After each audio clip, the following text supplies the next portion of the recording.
afternoon, chat. How are we? What's going on? What's going on? Sorka, Vord, good to see you in the chat. How are you doing?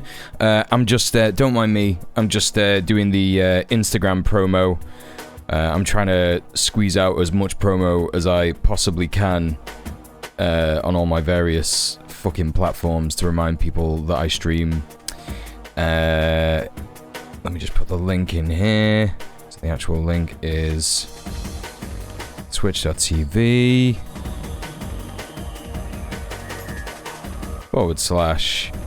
/djmuel. Link here. Planning on making sushi later? What kind? Or are you just like, is it like your first go?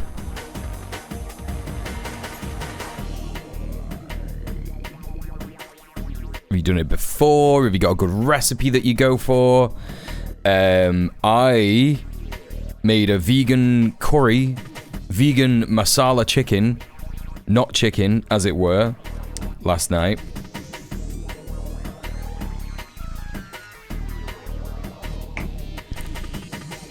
Philadelphia rolls, some cucumber and avocado maki. Yeah, let's go. Hell yeah. Hell yeah. Been making a lot of curries lately. It's easy, you know, it's so funny. When people are like, oh, it's so difficult to make a curry from scratch. But as long as you just like go to an Asian world food shop, you can get all the stuff that you need. Just get a good recipe. There's a guy that I follow on TikTok who does like amazing traditional Indian food. He's who I got the recipe off. I can't remember his name. It'll come back to me. I'll tell you all at some point. But yeah, he's so good. And it's just like, yeah, he just tells you what to get. Go to the Asian food shop. You can literally get it. There'll be one in your hometown unless you live in like bumfuck nowhere, middle of like Ohio, USA. And you can get all the stuff there. Big up veganism. Yeah, absolutely, for sure. I'm doing much better at being vegan nowadays. I'm getting there. I'm going to be making some seitan this week on Friday. For the first time ever, I'm really excited to do that. And I'm going to be infusing it with low FODMAP broth because my partner has low FODMAP, which basically means that she is like super intolerant of brassicas. So like broccoli, cabbage, that kind of stuff. And also, unfortunately, allium, which I think is like a catch-all term for garlic and onion. So like, yeah, all you have to do when you like make food for her is basically switch that stuff out. And it's easier than you'd think, you know. The first thing I thought is like, no garlic and no onion? How the hell is that even possible? But food is a beautiful magic, and you can make a lot of stuff. Just by sort of missing out that stuff, and it tastes just as good. Slightly different. Not going to say it tastes exactly the same. It does taste slightly different. But especially if you're making something like a curry, it's not too much of a problem unless you're making a doppiazza, which is like a full-on, you know, onion base, like the onions make the dish kind of thing. Unless you're doing something like that. It's the spices that make a curry. You know, it's the yogurt, it's the spices, it's the you know, the kind of things that you put in, like cinnamon, star anise, all that kind of business. Trying to emulate the British Indian restaurant style, because being able to have it without paying restaurant prices is sick. Yeah, you could just do that. You could literally just do that. Val, how are you doing? Welcome. What's going in? Yo, I need to unblock you on Blue Sky. Because you were mad at a take that I had and I blocked you, and I regret that. How do I do this? Do I have to go into like my... How do I find that? How do I find your account? Can you put like a link to your account in the chat? We could talk about it sometime if you want. Only if you want to, we don't have to. The first one is the boost stage. It starts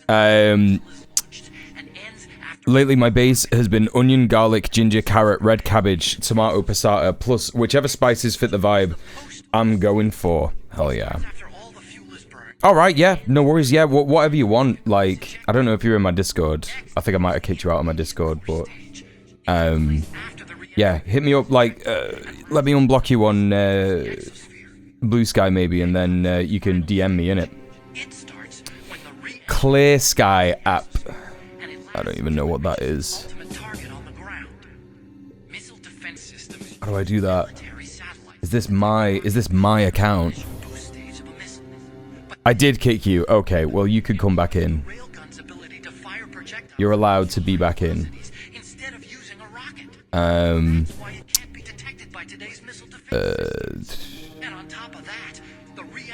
do I do this? How do I fucking do this? Link to Discord. Invite people. Discord link. There you go. Oh, sorry, my bot keeps fucking... Hit the link, we'll let you back in. Shows all the people you blocked have been blocked by... Oh, so I just put my account in. Right, I'm with you. I'm with you, I'm with you, I'm with you.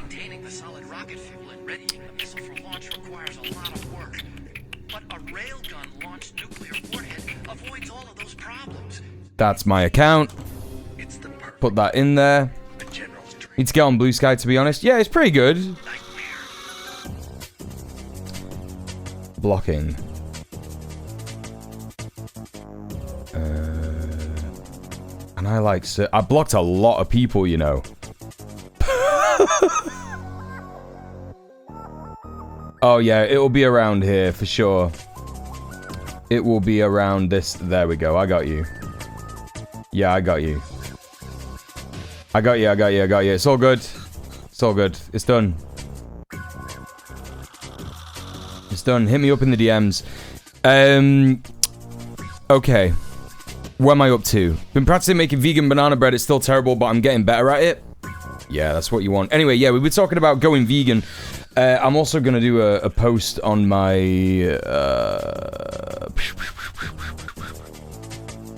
going to do a post on my YouTube to advertise the stream.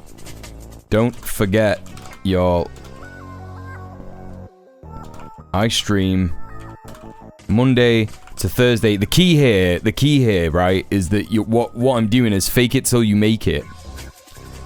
Right?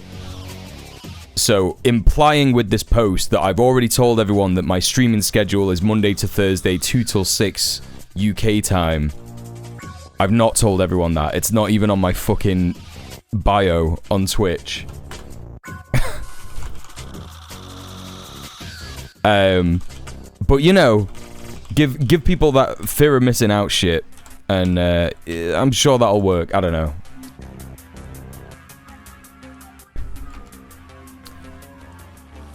I no longer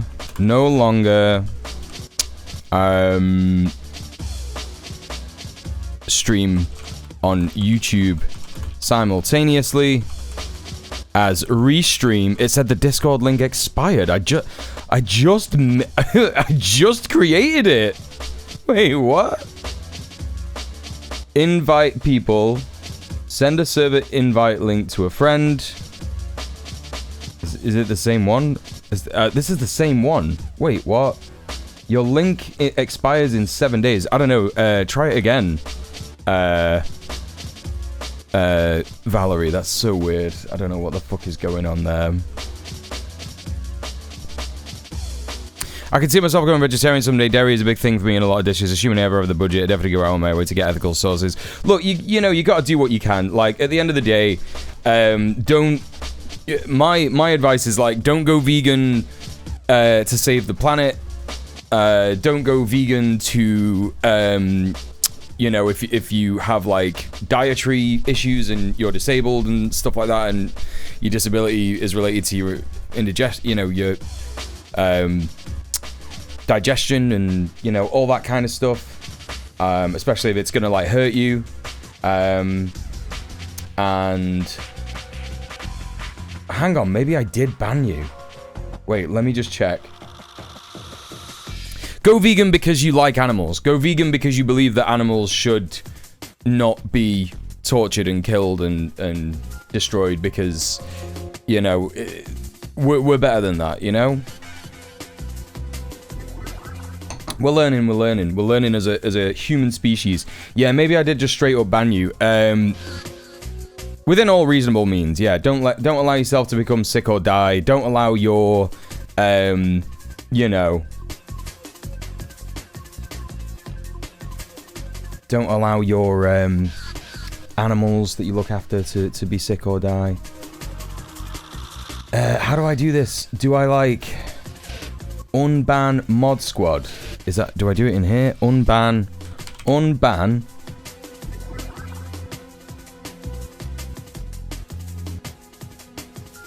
Oh no, because you wouldn't have been in there. Would it just be in general? Unban. Uh-huh. Why doesn't it give me a list of, like, who's banned? It just gives me, like, a list of people who are in the fucking Discord. I'll figure this out after the stream. I'm sorry about that, Val. Well, you got me on Blue Sky now anyway, so... What am I missing here? It's within all reasonable means. Yep. I tend not to eat that much meat anyway. Yep. Aside from occasionally getting a beef brisket to use in a curry on payday. I would say that the best thing to do, like, to begin with, is stop eating, like, meat. This is what I did. Stop eating meat that is, like, children. Like, animal children. You know, like lamb, veal, all that kind of stuff. If you are going to keep eating meat, try and eat things like offal. Like, have some kidneys, have some liver. You know, remind yourself, like, it reminds you more of, like, what you're eating, and you can make more of, like, an informed decision of, like, do I want to keep doing this? The thing for me is that, like, I started to imagine when I was, like, slicing chicken, I started to imagine, like, oh, that's, like, how would I feel if that was my flesh on the board? Do you know what I mean? Or, like, a human's flesh on the board, and you start to think about it, and you're like, oh damn, this is, like, viscerally disgusting. And don't get me wrong, I still eat chicken. Like, you know, I'll go out and I'll get takeaway chicken and stuff like that. It's hard, it's tough. For some people, it's super tough, but you know, you can get there.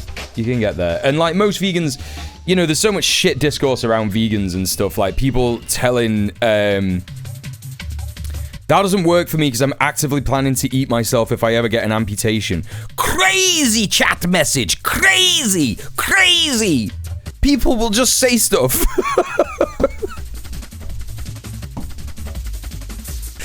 Soccer. What the fuck?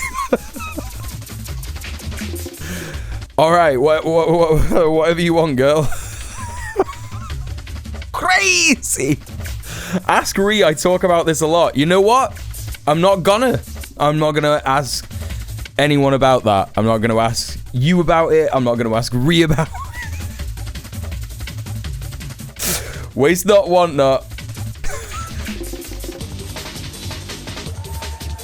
No, look, you know, okay, look, here's all I'm gonna say on it. We constantly eat parts of our own body all the time, our own hair, our own, you know, lip, skin, stuff like this. Some people eat their own fucking mucus. We all eat our own mucus, whether we pick it out of our nose and eat it or not. You know, we sniff it down, it goes down the back of our neck or whatever. You know, anyway, there we go. There we go. Sometimes people will just post stuff in a chat and, I'm just like, whoa. You do you, girl. Okay. As Restream wants me. It's about a pocket. Nah, chill. It's alright. It's okay. It was relevant to what we were talking about. I just wasn't expecting. I don't even know.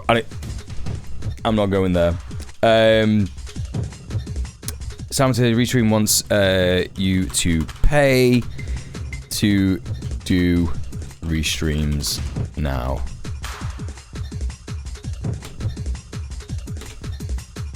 Also, I am live right now if you're seeing this. Come say hi on Twitch. Right, I've done it. I've done a post on YouTube. There you go. Right, what else were we talking about? We were talking about other stuff. Also, don't worry, Cryptojuice. We'll let you into the Discord later on. We'll get it all sorted. One of the mods might help. There's like a couple of instructions that you have to follow before we let you in. Just because, you know, harassment and whatnot. Yeah, you got it. You got it. Husker do. Morlow, Muel, and Mule chat. Nervously excited, but a lot of New Yorkers are about to learn about Jeremy Corbyn 2016. Jeremy Corbyn 2019. Jeremy Corbyn 2019, to be clear. He won in 2015 the leadership race. That's the easy part. The hard part. But I think, yeah, look, let's get into the news. This is what we're covering. This is the first thing we're going to cover. We're covering Zohran winning the New York primary. The New York primary for New York City mayoral candidate. This is super important. It's a super important development. I think it's extremely heartening. Very, very exciting. Let's hear what Zohran has to say. In the words of Nelson Mandela, it always seems impossible until it's done. My friends, it is done, and you are the ones who did it. I'm honored to be your Democratic nominee for the mayor of New York City. Now, important to remember, this guy won because he ran on a campaign that addressed New Yorkers' material conditions. Andrew Cuomo did not, and also has the backing of horrific billionaires who also backed Trump. He's also a disgusting sex pest pedophile. You know, it's a no-brainer to elect this guy. It's a complete no-brainer to elect him. Muel, I'm unemployed, also fuck Twitch, but do you want my Prime? It's just sitting here. Yeah, hell yeah, dude. Listen, beggars can't be choosers at the minute, and I know that I used to say sub off Twitch, but if people want to sub on Twitch, you can do that as well. It's entirely up to you. You know, I will get on, like, making some more emotes and stuff like that, and we shall see.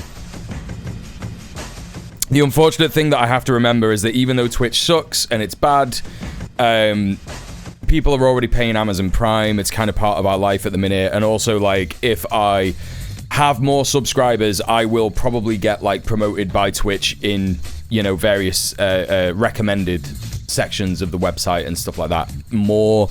So, yeah, it's unfortunate that that's the case. So I just have to, like, accept that, really. So don't be afraid if you do want to sub on Twitch. But also, it is very, very effective if you sub off Twitch as well. So, yeah. Anyway, so that's why Zohran won. Crazy to see the crash outs of the worst people that you know.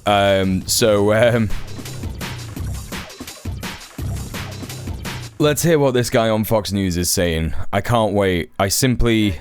That he would arrest Benjamin Netanyahu for crimes against human rights if he... Right. Let's hear what he's got to say. This guy said that he would arrest Benjamin Netanyahu for crimes against human rights if he came to visit New York City. This is what this guy said. This guy said... You can see this guy aging, by the way, rapidly. As he's considering the ramifications of a brown man, not just a brown man, because of course Eric Adams is a black guy, but a brown Muslim man who is pro-Palestinian and also a socialist is now possibly, very likely going to be New York City mayor. Said he wants to replace police officers with social workers, Sean. If you need help because you need the NYPD, this guy says, no, we're going to send you a social worker instead. This is a... That's not what he said, but it's also so funny. like, think about the framing of what this guy is saying. He's crashing out so hard. He is crashing out so hard. Aslan! Thank you for the Twitch Prime. How are you, dude? Good to see you. Everybody go follow Aslan Silver. How are you doing? How are your streams doing nowadays, dude? Go and give Aslan streams some love. Did I say hi to you, Prince? How are you doing, Prince? Good to see you. He literally doesn't want to replace the police with social workers. He said he just also wants to have social workers. Yeah, literally. Like, and the framing of this is so funny. Is like, you call NYPD, he's gonna send a social worker. It's like, I don't understand why anyone inside New York City would think that that is bad. Like, anyone who is inside New York City who has got experience with New York Police Department will know just how bad New York Police Department are when it comes to solving social problems, like people having a mental health crisis. People also don't call the police directly. That isn't how emergency services work. Exactly, yeah. I don't know. They may very well say call 911. You then, tell them what your problem is. I don't know how it works in America, but whatever. Gonna be working and lurking. Thank you so much for the lurk. Thank you. Yeah, also social workers in America can have guns too if that's what they're worried about. Right, exactly. If you need help because you need the NYPD, this guy says, no, we're going to send you a social worker instead. This is a disaster, maybe unbelievably worse than Chicago, worse than LA. New York City is on the cusp of a... Bro... worse than Chicago, worse than LA. Oh, dude. What they're saying is that LA and Chicago are bad because they're doing protests against ICE and there are riots and it's bad. And also there is a Democrat running the mayorship of LA and Chicago. But these Democrats are not even running on social safety net policies. They're not enacting social safety net policies, arguably making things pretty bad. Still, think about the funding that the LAPD gets. It's just crazy framing. Electing the worst mayor that they have ever chose, Bill de Blasio. People are going to be wishing that he was the guy. Because this guy said... Incredible stuff. Next up, we have got Ben Shapiro doing the Planet of the Apes thing. You did it. You finally did it. You maniacs. You blew it up. So, just in case anyone doesn't understand what this is referring to, in the movie The Planet of the Apes, the big twist reveal at the end, Charlton Heston goes into space. He goes to find a new planet, whatever.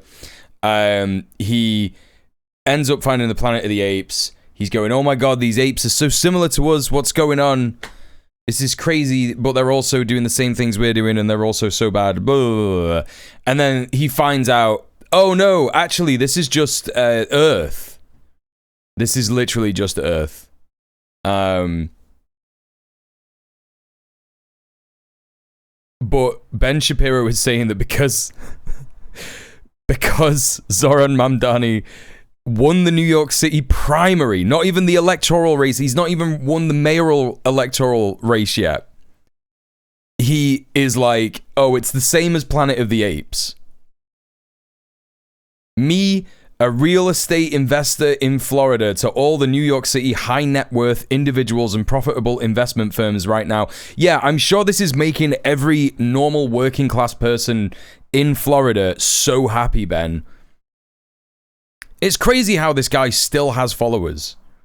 It's crazy how this guy, like, real estate investor, like, if this, he can't have, there's no way. I just find it so hard to believe he has working class followers. I just don't think he does. Like, with this and what was the thing that he said after the United Health CEO got killed? He was like, far left fascists are killing CEOs, this is so bad, and all of his followers were like, yeah, nah, you're an idiot, dude. The apes in the reboot were goodies. Yeah, literally, this is what I mean. Statue of Liberty is now wearing an Al-Qassam headband. Hell yeah, comrade, hell yeah. Ben Shapiro just being super normal. We got another weirdo being super normal. 24 years ago, a group of Muslims killed 2,753 people on 9/11. Now a Muslim socialist is on pace to run New York City. It's just like the racism is off the charts. The racism is simply off the charts. It's like every Muslim is an evil terrorist. That's what he's saying. He's literally just saying every Muslim is a evil terrorist. Incredible. Absolutely incredible stuff. We got amazing Laura Loomer take, all caps here. Why do we not have laws that say foreigners cannot hold office in the US? What the hell? It's because they're all foreigners. You're all foreigners, you idiot. You're all immigrants. You're all settler colonialists, colonizers. Hey Naptaker, how you doing? This is all from a guy whose nurse wife had to lie saying it's not normal for women to get wet just to make him feel better. Yeah, that's good stuff. It's good stuff. Normal stuff. Charlie Kirk should go back to Cambridge and get bullied some more. I'm so sick of him sounding off in echo chambers. Yeah. Oh, all caps Laura Loomer crash out posts. You love to see it, folks. We got Forbes here with an article. Was this posted today? Yeah, this was posted. This was posted as he was like set to win. Here's how much New York City mayoral candidate Zohran Mamdani is worth. Despite his own privileged path to power, or perhaps because of it, the son of a Columbia University professor and a movie director is campaigning as a socialist intent on redistributing New York's wealth. Right.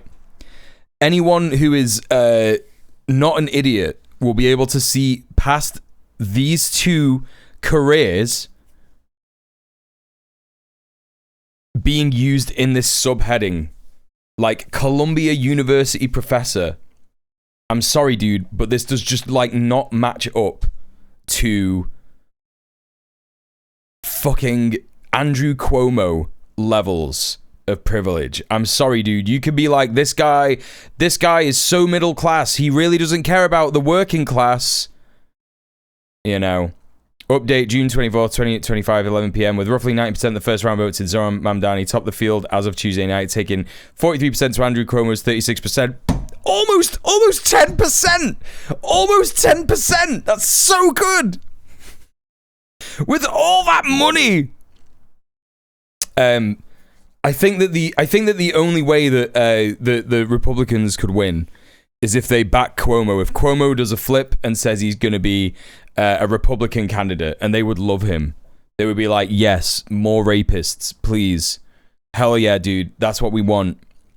We want more rapists like Andrew Cuomo to be in our party and run for New York City mayor as Republican candidates. Hey, Zinixie, how you doing? Good to see you. And hey, Steph, how are you? Welcome in. Welcome in. White Europeans went to Americas and colonized and murdered the people, and now one of them is president. Yep. Yeah, that's how it works. They're already suggesting that with Eric Adams.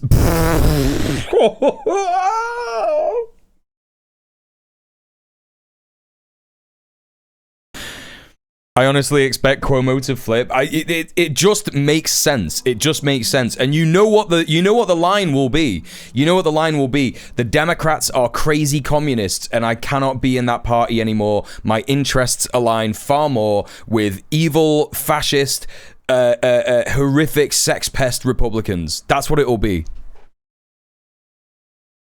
No one even ranked him as a third or fourth or fifth choice. That's so funny, dude. That's so funny. Sorry, not calling you dude, Sorka, but that's so funny. Holy shit. That's the funniest shit I've ever heard in my life. Well, there you go. The people have spoken. At a panel in Harlem in February, New York State Assembly member Zohran Mamdani discussed a piece of proposed legislation that would strip Columbia University of various tax breaks and redirect the revenue to fund the city's university system. Mamdani's no stranger to Columbia. His father is a Harvard-educated, renowned professor there. He grew up in a university-owned housing. Columbia was our first landlord. Right, okay. I don't understand. What is this supposed to prove? Famously, universities being landlords is normal and cool, and everyone like agrees that that's a good thing. What are you talking about? Right after a bunch of liberals were saying Cuomo would stand up to Trump more than Mamdani, yeah. Yeah, it's funny stuff, isn't it? It's funny, good stuff. Today, Mamdani, a Democratic socialist, proudly rejects the elite circles. His mother, also Harvard-educated. Look, they're like focusing on this, like, he rejects the elite circles, but his mother went to university. Like, shut up, dude. She's an award-winning director. Who is... I need to find out who Zohran Mamdani's mum is. Zohran Mamdani mum. Mira Nair. She's an Indian filmmaker based in New York City. Mira Nair. Mississippi Masala, Monsoon Wedding. I've heard of some of these. Kama Sutra, A Tale of Love. Oh my god. Salam Bombay, Queen of Katwe. Let's take a little look here. Mirabai Films. This could be pretty interesting. Check out some of her movies. But this is the thing, chat. It's like the Forbes is trying to claim that this, you know, Indian migrant woman who is a film director who lives in New York City, who was able to come to, you know, New York and study at Harvard and, you know, has won a BAFTA, a British, by the way, a British award for best film not in the English language. That's the award that she won. And Forbes is trying to be like, look at this movie director who earns so much money. I guarantee she's not even earning a fraction of what white, born American, Nepo baby film directors make. Without a shadow of a doubt. Without a shadow of a doubt. I've seen 2 of those. They were good. Hell yeah. Universities are only better landlords because they have an incentive to bring new students every year, especially internationals, because they charge them more. Well, this is the thing. This is, you know, arguably, I would say that's why they're worse landlords, because it's like, you know, of all people, students who have literally zero money. You know, the student branch of GMTU had so many problems, like literally some of the worst housing problems, and the issue with some students coming and staying, and I imagine it's probably exactly the same in the USA, that they are basically getting people to come in, you know, transient people who may not stay and live in the same place that they study. A lot of students do, and that's great, but a lot of people who come to study at universities are transient. You know, they have, if they are coming from international, as international students, as you say, they might have grants from the government of the country that they live in. Who knows? And universities take advantage of that, and it's really shit. You know, because at the end of the day, students should be able to, while they're at university, at least be able to like earn a bit of money by working. A lot of university students have to work while they study in order to pay the rent. You know, even with the subsidies that they may get from either the UK government or the university that's giving them grants, or the country of their birth that's giving them grants. Yeah, landlords are landlords, you know? Hey, Mr. Dank, yeah, Muel in the morning, that's what I'm saying. I think this is a good time, right? Because 2 p.m. UK time is, what's that, 5 hours before? 12, and then 3. That's like 9 a.m. US time, isn't it? So it's like politics in the morning for the people in the US, politics in the afternoon for people in Europe. Sorry about everyone on the other side of the world. I don't know how much my audience is on the other side of the world, like Japan and New Zealand, Vietnam, India. Sorry about that. 10:15 in Florida. Hell yeah. Oh yeah, because it's 3 now. Yeah. That's right. Anyway, Mamdani and Cuomo's life stories share more parallels than one might think. Oh my god. Cuomo also had a privileged upbringing as the son of a lawyer who eventually became the governor of New York. What are you talking about? How is that similar? How is that similar? What do you mean? You're talking about a professor at Columbia University and a film director of like global majority films that are like made for a global majority audience. What are you talking about? What do you mean? How is that similar to like someone who is a lawyer and then became the governor of New York? What are you talking about? What are you talking about? Though Cuomo pays almost 4 times as much for his 2-bedroom in Midtown Manhattan. Yeah, because it's his second fucking home. Neither one owns any property in the city. There is absolutely no way that Cuomo has not got a massive house in upstate New York, without a shadow of a doubt. 100%. 100%.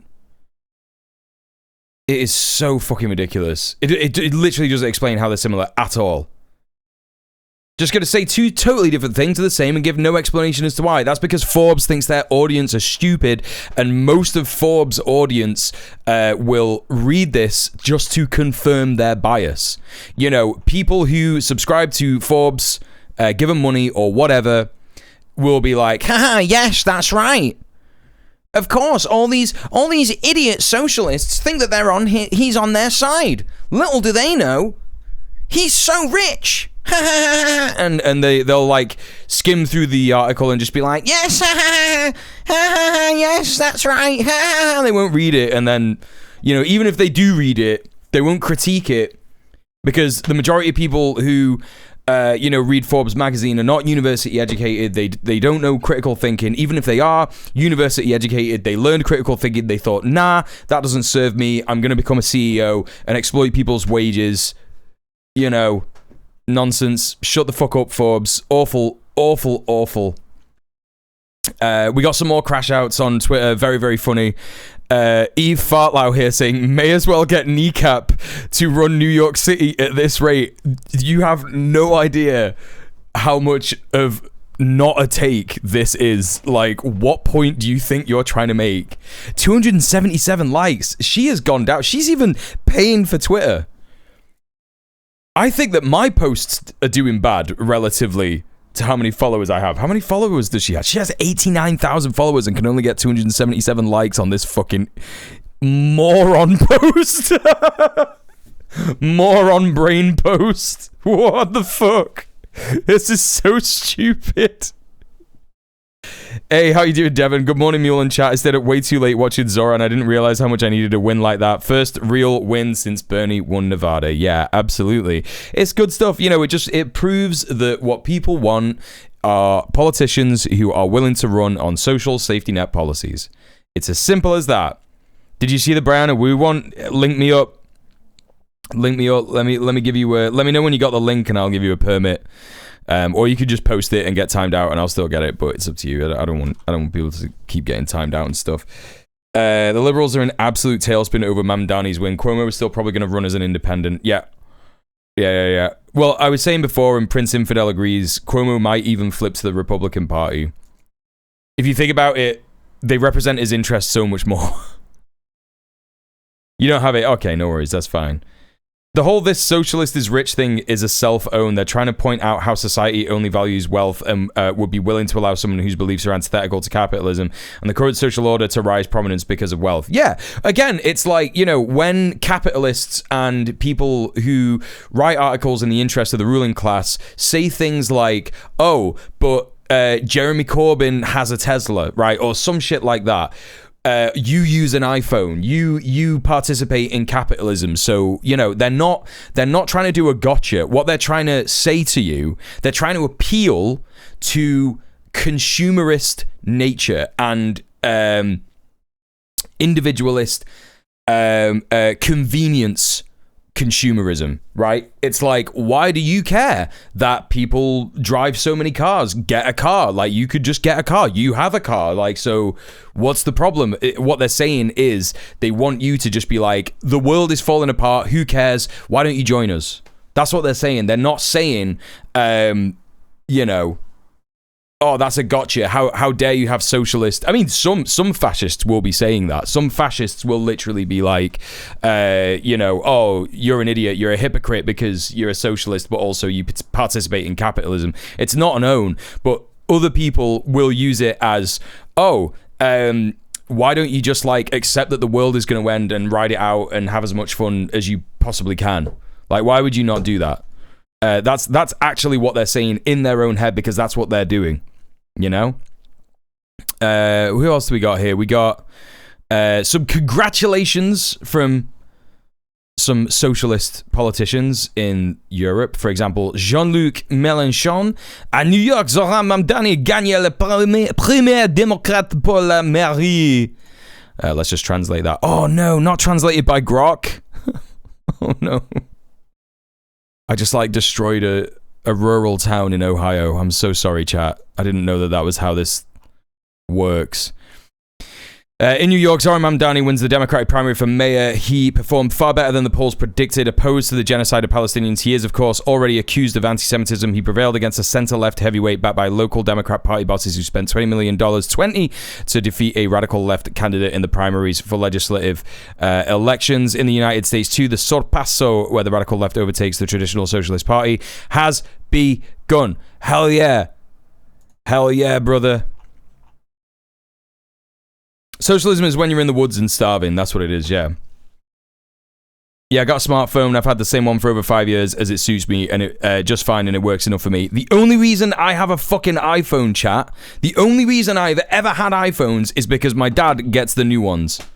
Because he's rich enough to do that. I'm not, so I get my dad's old fucking phone every fucking time. In fact, I think this one is my mum's old phone. I don't even know which one it is. What is it, like an iPhone 8? How do you find out what iPhone you have? I don't fucking care. Who cares? Beanie Gaby, how you doing? Welcome in. Chris WTF. And how you doing? Share in the joy of Mamdani's victory. Hell yeah, brother. Hell yeah. Good to see you. Yeah, let's fucking go. Let's fucking go. So there you go. Ellie Valley with the best takes about Zionists. Just reacting to this. The Being Normal Olympics begin. We've got Betar Worldwide here saying, we urge all Jews to evacuate New York City. Okay, something that you have to know about Betar Worldwide. Yeah. The Betar movement is a revisionist Zionist youth movement founded in 1923 in Riga, Latvia by Vladimir Jabotinsky, one of several right-wing youth movements that arose at the time and adopted special salutes and uniforms influenced by fascism.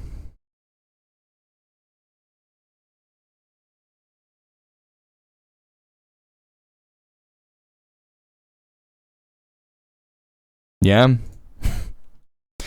Cool. During World War II, Betar was a source of recruits for both Jewish regiments that fought alongside the British and Jewish groups fighting the British in Mandatory Palestine.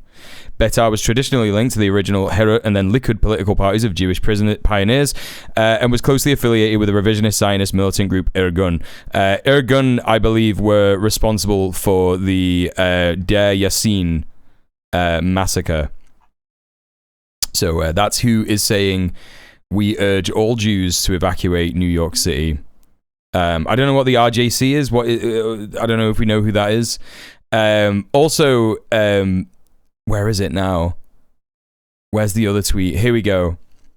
So in response to this, the Betar Worldwide, Betar USA, by the way, saying, we urge all Jews to evacuate New York City. We got an actual Jewish person here, probably an actual New Yorker Jewish person here, probably saying, you first. And they respond with, we are in Israel.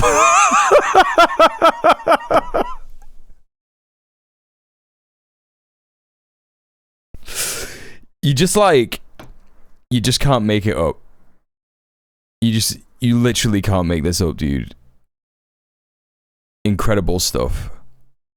Absolutely incredible stuff. We got more Zionism here. Mike Newman says, my friends in Tel Aviv who are sitting in bunkers as missiles rain down on them for the past 10 days are more concerned with the Jews of New York City if Mamdani is elected than they are with themselves.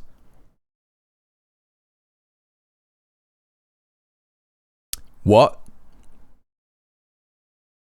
If they knew this kind of deranged talk mid-genocide directly fuels anti-Semitism, well, they'd probably do it even more. Yeah, Ellie Valley is correct. This is just unhinged. Like, what are you talking about? Also, it kind of speaks to, like, how little of a threat Iran actually is to civilians in Israel and, like, how much protection they have. You know, in like the bunkers that they have and this kind of thing. It's also not safe for Jewish people to be. It's far less safe for Jewish people to be in Tel Aviv than it is for them to be in New York. By the way, that is just provable. It's just a fact. But of course, every single Zionist will just say the opposite of that. We got the Dave Rubin crash out. Let's see what Big Dave has got to say about the New York primary. Now let's go to New York City, which is on the verge of becoming a fully failed city. I do not think if New York City will survive this, if this is what happens. This is Polymarket's betting odds for the New York City mayoral race. Zohran Mamdani, who Zohran. This motherfucker just said Zohran. Basically is an Islamist. He is out there screaming from the river to the sea and chanting with the Hamas people and everything else. He now has 61% chance of winning over him. Yeah, that's what kind of support people like that get, you fucking idiot, Dave. You fucking idiot. Zohran Mamdani is a bad dude, and you will have to leave New York City if this guy becomes mayor. Here he is talking about how Muslims belong in cities. Here's the thing, dude. Here's the thing. It would be so good for New York if the kind of people who watch Dave Rubin left. It would be so good if all the petty bourgeois, horrific landlords and business owners, small fascist business owners left New York City. Are you joking me, dude? It would be so much better for the people of New York. Yes, please, Dave Rubin's audience, please listen to him. Please leave the city. Sharia law is in effect. Everyone in New York is a Muslim now. That's the end of it. They've already got summer homes sitting there in Florida. Yeah, exactly. Exactly. City Hall. It is an opportunity for us to show that Muslims don't just belong in New York City, we also belong in City Hall. Okay. What's wrong? All right, Dave, how are you going to say that's bad without being racist? Spoiler chat, he's not. Hey, to some extent, he's not wrong. I believe that any law-abiding legal citizen of the United States can hold any office that is possible. Now, right, so how is Zohran none of that? How is Zohran none of any of that? his political beliefs are quite horrible, and it's not just as it pertains to Hamas and everything else. He wants to take over rent control from private people who are renting apartments. Oh no. Oh, that's so bad. None of Dave Rubin's audience. This is the thing. This is how you know that this is catered to landlords and petty bourgeois reactionaries, because he is directly speaking to them. He's like, it is so evil that Zohran is gonna take over your rent. You should have the right as a landlord to just jack the rent up infinity. Absolutely infinitum. You should have the right to make your rent so expensive that no one can afford it and everyone is homeless and then you don't get any money. You should have the right to do that, to absolutely shit all over your own ass and ask for the government to clean it up in subsidies when no one can afford to rent your apartment. He is a socialist. He is a self-described democratic socialist. And as you know, they only say democratic socialist until they drop the Democrat part, and then they are just socialist. No, dignity is earned. Dignity is earned by having honor. It's like the word socialist is just like so evil, but everyone is past this now. Everyone is so past this garbage. Like, you have to think about the general populace of the USA and what they've seen, antithetical, what has been described as antithetical, to socialism, running the USA for such a long time now. Literally, we may just be in the first year of Donald Trump's presidency, second term presidency. But before that, we had Joe Biden, who did not describe himself as a democratic socialist. They rat-fucked Bernie, who did describe himself as a democratic socialist. The people of the USA overwhelmingly do not think of Trump as a popular president. They don't like his presidency, even some Republicans. I would say a substantial amount of Republicans. What people want is strong socialist policy. The people of the USA are being given a choice here, socialism or barbarism. They are seeing barbarism. They're seeing the results of barbarism, ICE, forced deportations, Gestapo shit, and they're going, you know what, dude? I don't think that's cool.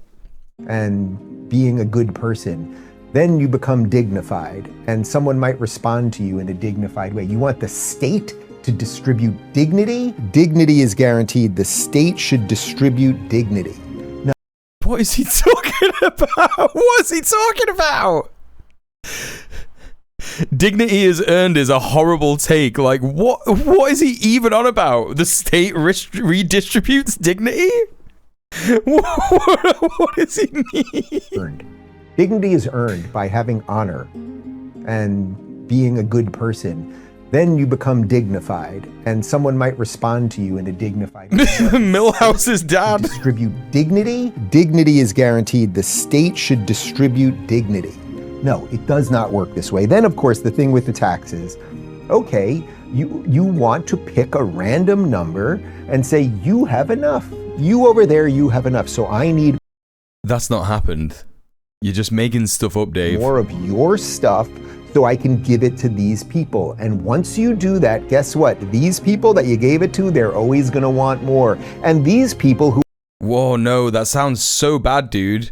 Maybe instead of like being on that side, on this side that Dave is using, maybe you could like then go to this side like everybody else, become like a normal person and stop being a landlord and stop being a petty bourgeois fucking business owner and exploiting your fucking At some point they're going to go, staff. You know what, I've had just about enough of this, and they're going to leave, and they're going to go to no tax states like Florida and Great, and then those people who you know, have been fucking oppressed for decades by people like, you know, that you're describing, then we'll have the opportunity to earn more and more money, join unions, actually like create a good standard of living for people in New York. Holy shit, what are you talking about? People who are exploiting people should leave New York. Yes, that's correct. It should happen like that. Texas and Tennessee, et cetera, et cetera. Like, good luck, New York. And that starts today. It starts today, and good luck. And I'm telling No, but it doesn't, because he's only won the fucking primary. You are such a fucking... He is such a fucking...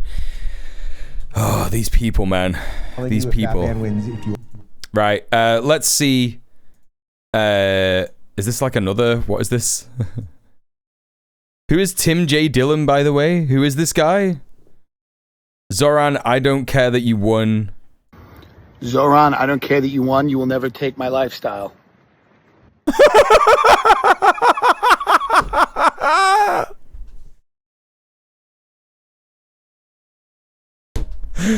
My man's lifestyle is having one of the most polluting vehicles in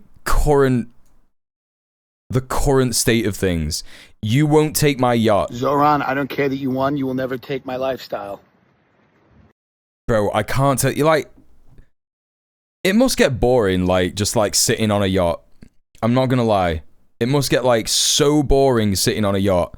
I mean, you know, this guy's lifestyle could mean that he does things on a yacht in international waters where he can't get arrested. You know, it might mean that he has certain parties. I don't know why I changed scene there. Sorry. It might mean that he has certain parties on a yacht. You know, that he doesn't want people to know about. Maybe that's the lifestyle that he's saying won't be taken from him by a Zohran mayoral regime. You will never take my lifestyle. He's nearly crying. I got this by trafficking drugs, women, and children. I worked my ass off, and I worked my way up the ladder. You'll never take this from me. Okay, fair enough. he was being parodical. You got me. Absolutely got me. Yeah, hell yeah, dude. Whoever Tim J. Dillon is, I need to learn my current political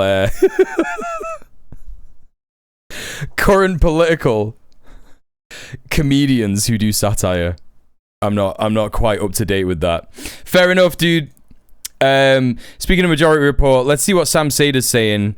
Sam Seder, just like until, with his shirt unbuttoned here, showing chest. The absolute babe. Sam Seder. Someone joins me, but I am Sitting in my apartment, sweating. Yeah, he's single. He's got to do it.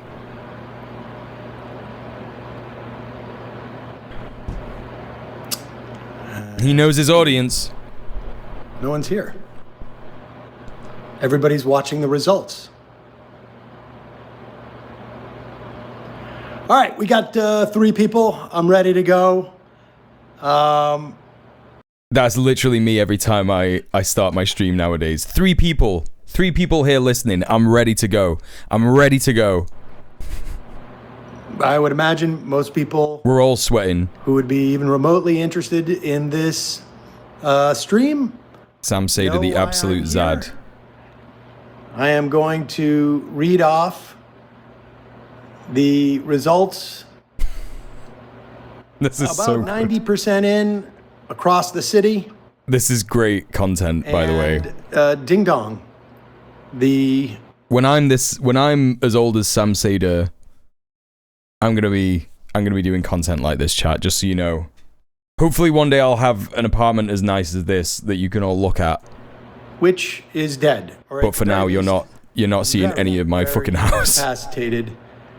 You've already seen what it looks like without the green screen. With 90% of the vote in Brooklyn. Here, let me refresh. 90% of the vote in Brooklyn. Mamdani up by 17 points in Brooklyn. I knew as soon as Mamdani posted, where is it?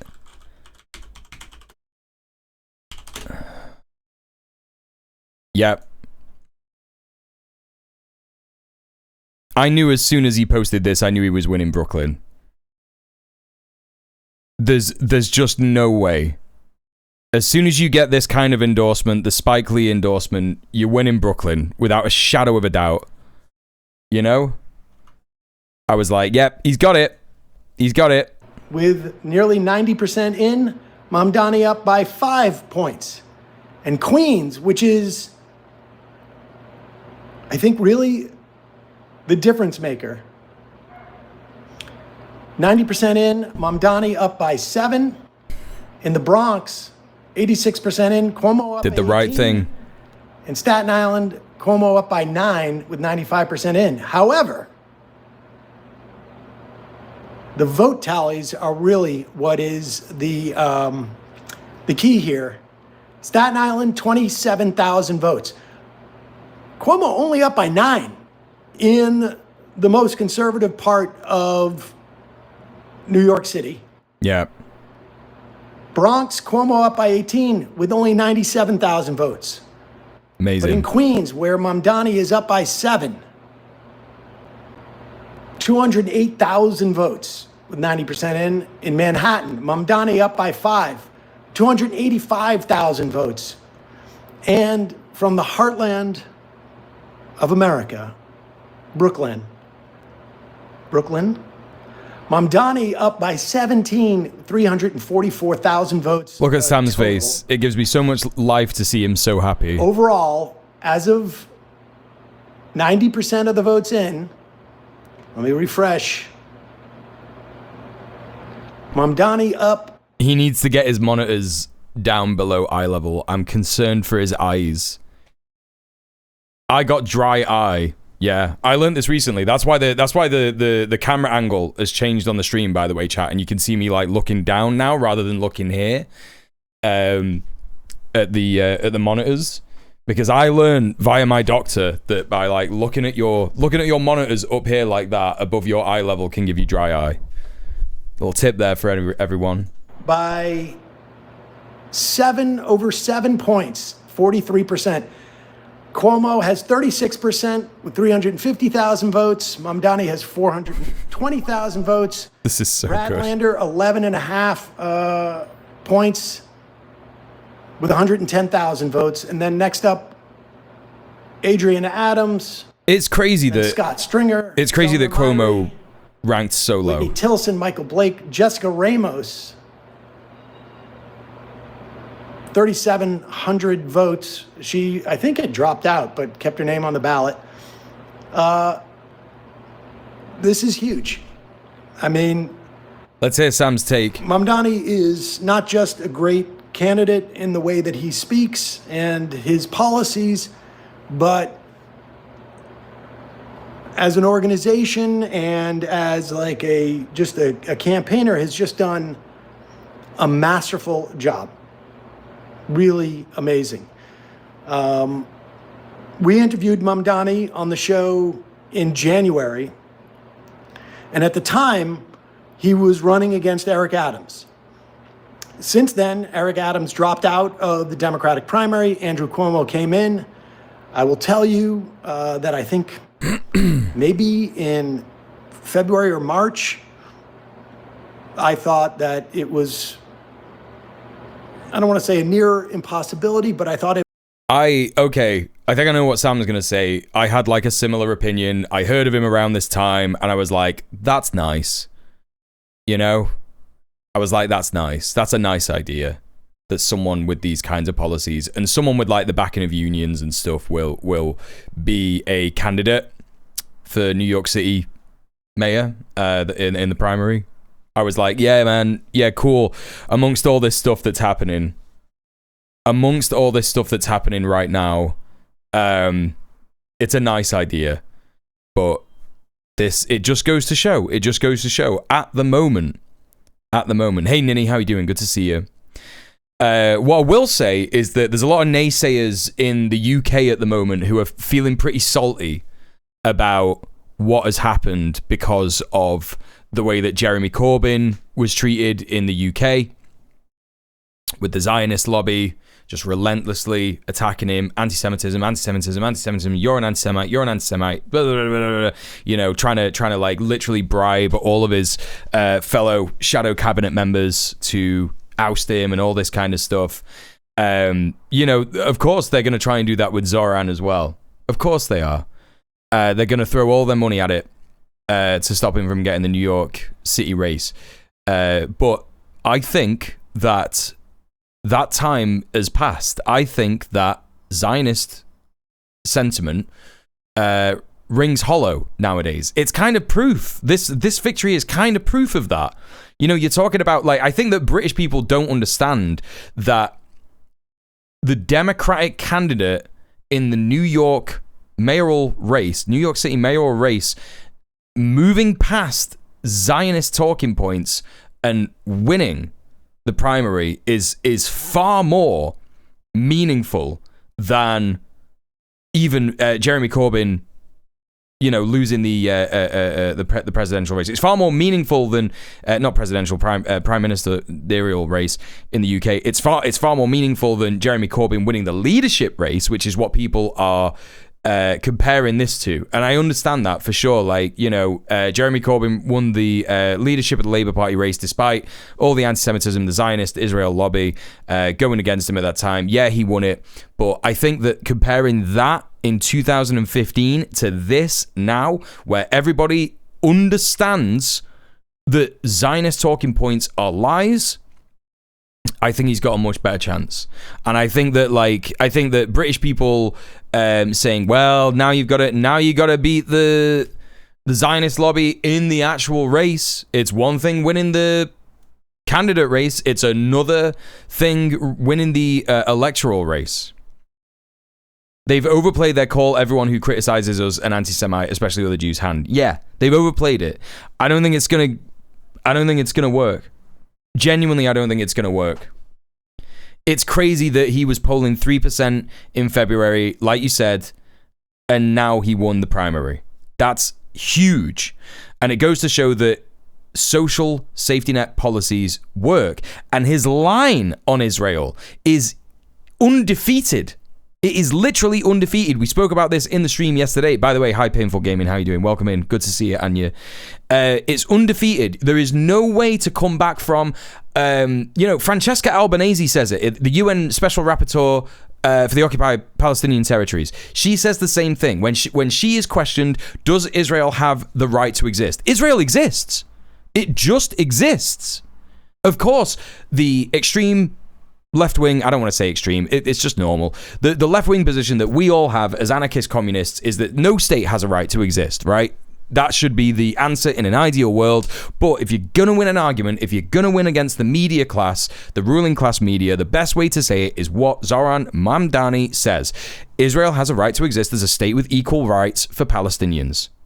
With equal rights for everybody. It currently does not exist in that state. What's the comeback to that? Well, why can't Israel exist without equal rights for Palestinians? You're dead in the water. You're saying that Israel should be an ethno-state. Crazy, dude. I don't agree with that. Call that a wild policy. I don't believe that should happen. You know, why do you want to arrest Benjamin Netanyahu, Zohran? Because he's a war criminal. The ICC has issued an arrest, a warrant for his arrest. We should participate in international law. You know? This is it. They never explain what a Jewish state is when they say that shit either. Exactly. What do you mean by Jewish state? Do you mean that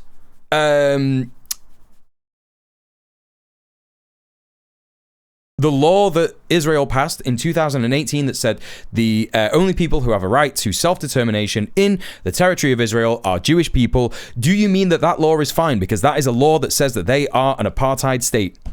That's exactly what the answer is. As soon as they say that. A state for Jewish people. Well, that's apartheid. Sorry, it's apartheid. Jewish people should have the right to self-determination, but so should every other type of person. If Mamdani won Dems in Queens, then a majority of registered Jews voted for him. Yeah, absolutely. This is the thing as well. Most Jewish people in New York City have the same concerns as every other demographic in the city, which is they want social safety nets. They want cheaper rent. They want free buses. They want better services to look after people. They want better social services. This is literally the thing that wins. So yeah, to the British, the salty British people who are commenting on this and saying like, you won the candidate race, but you wait till you get to the. I don't think it's going to go down like that. I just don't. I think it might very well be close. I think that the last thing the establishment wants in the USA is a socialist, a person who calls himself even a democratic socialist being a candidate. I don't think the Democratic Party, wants that.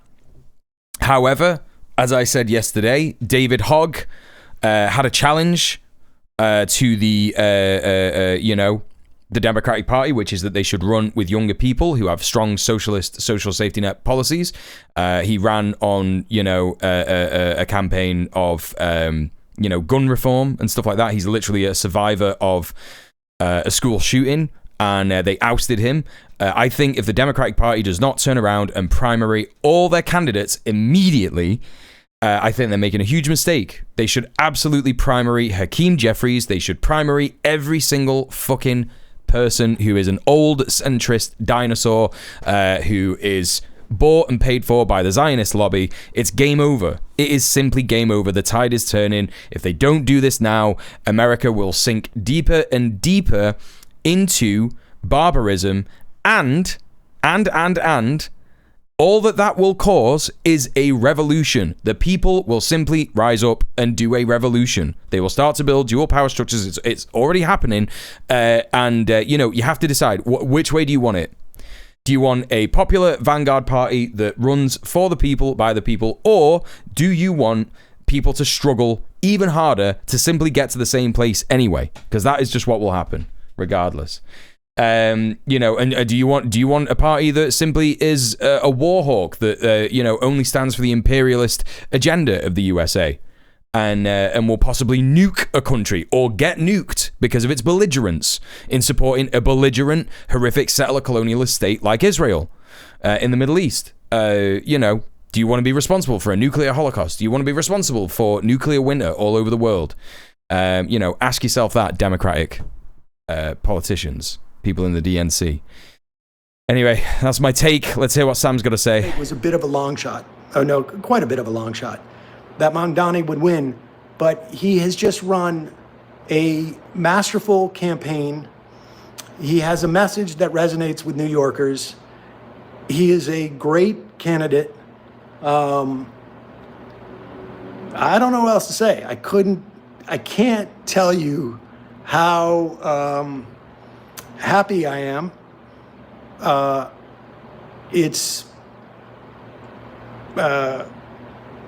happy for New York City, and you're going to see all those people who said that Eric Adams is the next presidential candidate after the last mayoral election. You're going to see them talk about how New York is not like Iowa.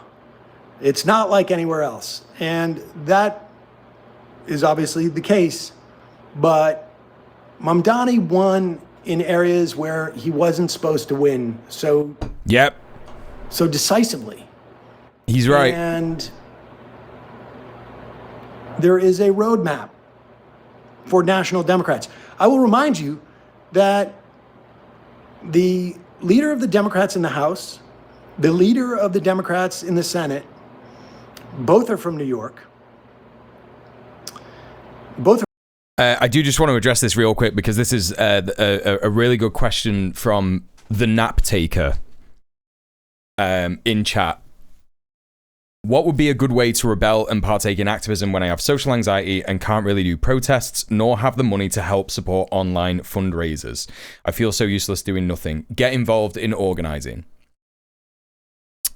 What I mean by that is protests are good. Mobilizations of the public is good. It's good to have demonstrations that the people are opposed to certain ideas or resist certain social policies or economic policies that your government is doing. Like, for example, supporting Palestine Action in their fight against being prescribed as a terrorist organization and stuff like that. If you have social anxiety and you can't do big public spaces, the best place for you to go, and even if you don't have social anxiety, the best place for you to go is an organization that is building dual power. I'm talking about a trade union. I'm talking about a tenants union. I'm talking about a disabled persons union. There is a disabled persons union in the UK. I know you're based in the UK, Nap Taker. Ask them what they need. What do you need? In Greater Manchester Tenants Union, there was a person who joined one of our branches. This person had to escape literal threats on their life. Right? They had become agoraphobic because they were being threatened violently by someone. They became part of one of our branches. They were struggling so much when they first came to one of the branch meetings in their local area. This is a real thing, by the way. I'm not just making this up. This is a true account of something that happened. They said time and time again, I don't know how much help I'm going to be. I'm just, I'm really struggling. My mental health is out the window. I can't do anything. They became one of the most loud and proud members of our union of all time. Yeah, I'm not saying that that's something that's going to happen to you. I'm not saying that's something that's going to happen overnight. You may very well get involved in your local branch or, wherever you are in the world. Maybe something like that doesn't exist. There will be some kind of organization that needs your help, whether it's a tenants union, whether it's a Palestine rights organization, whether it's a disabled people's rights organization. There will be something in your area where that is happening.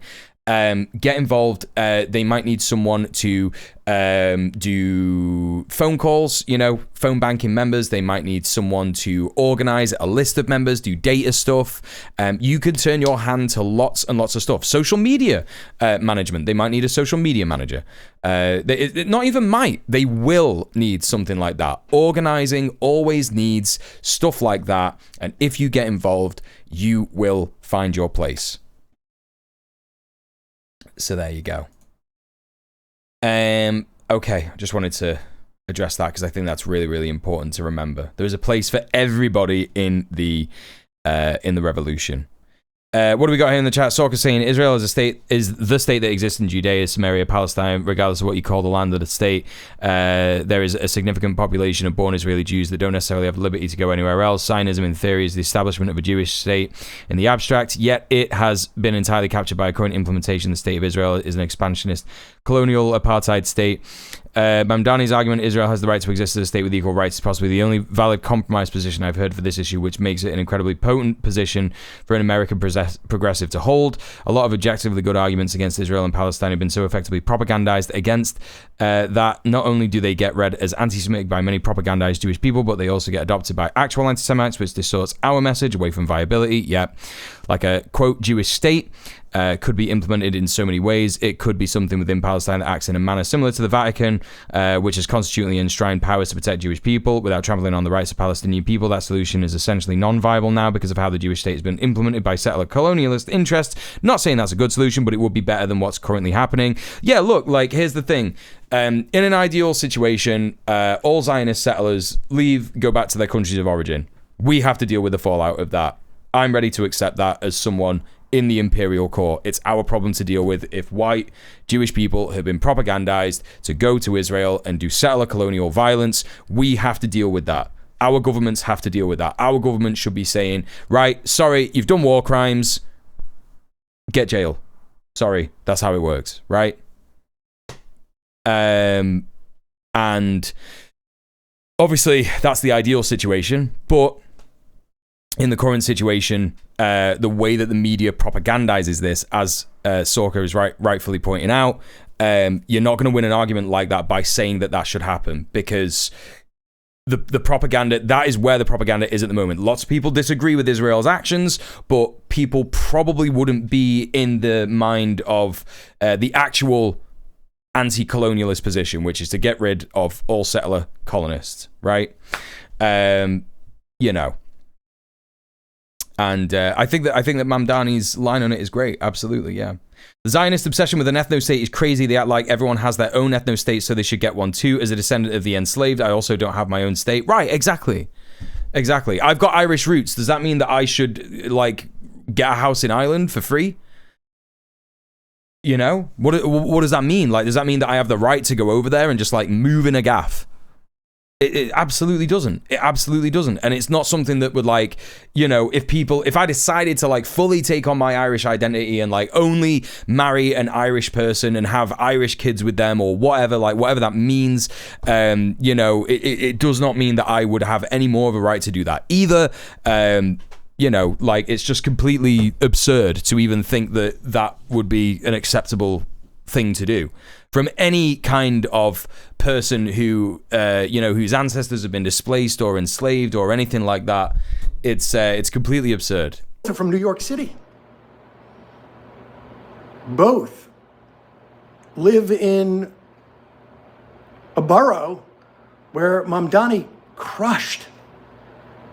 They're both in Brooklyn, and Mamdani won by 17 points in Brooklyn. Now, the final numbers aren't in, but it is a real message as to where the Democrats should go. He's right. The youth vote that came out in this election, I think, is going to be one of the biggest stories.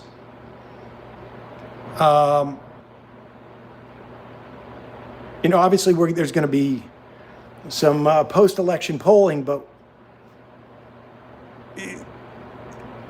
the numbers of people who supported Mamdani under the age of 50, really, like, I think 45 even,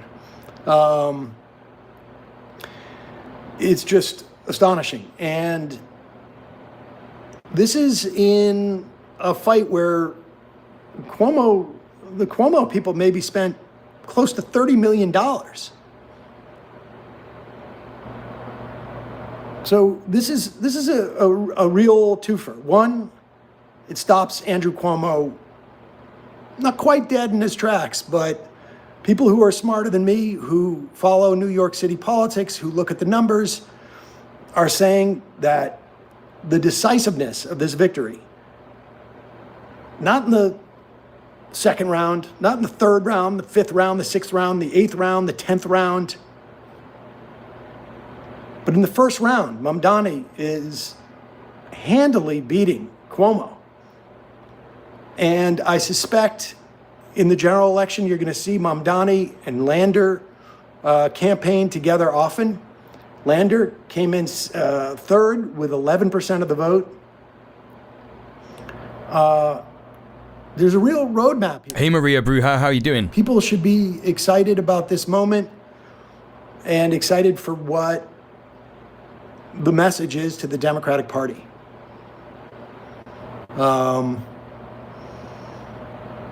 Oh, geez. I didn't realize how risque this was getting.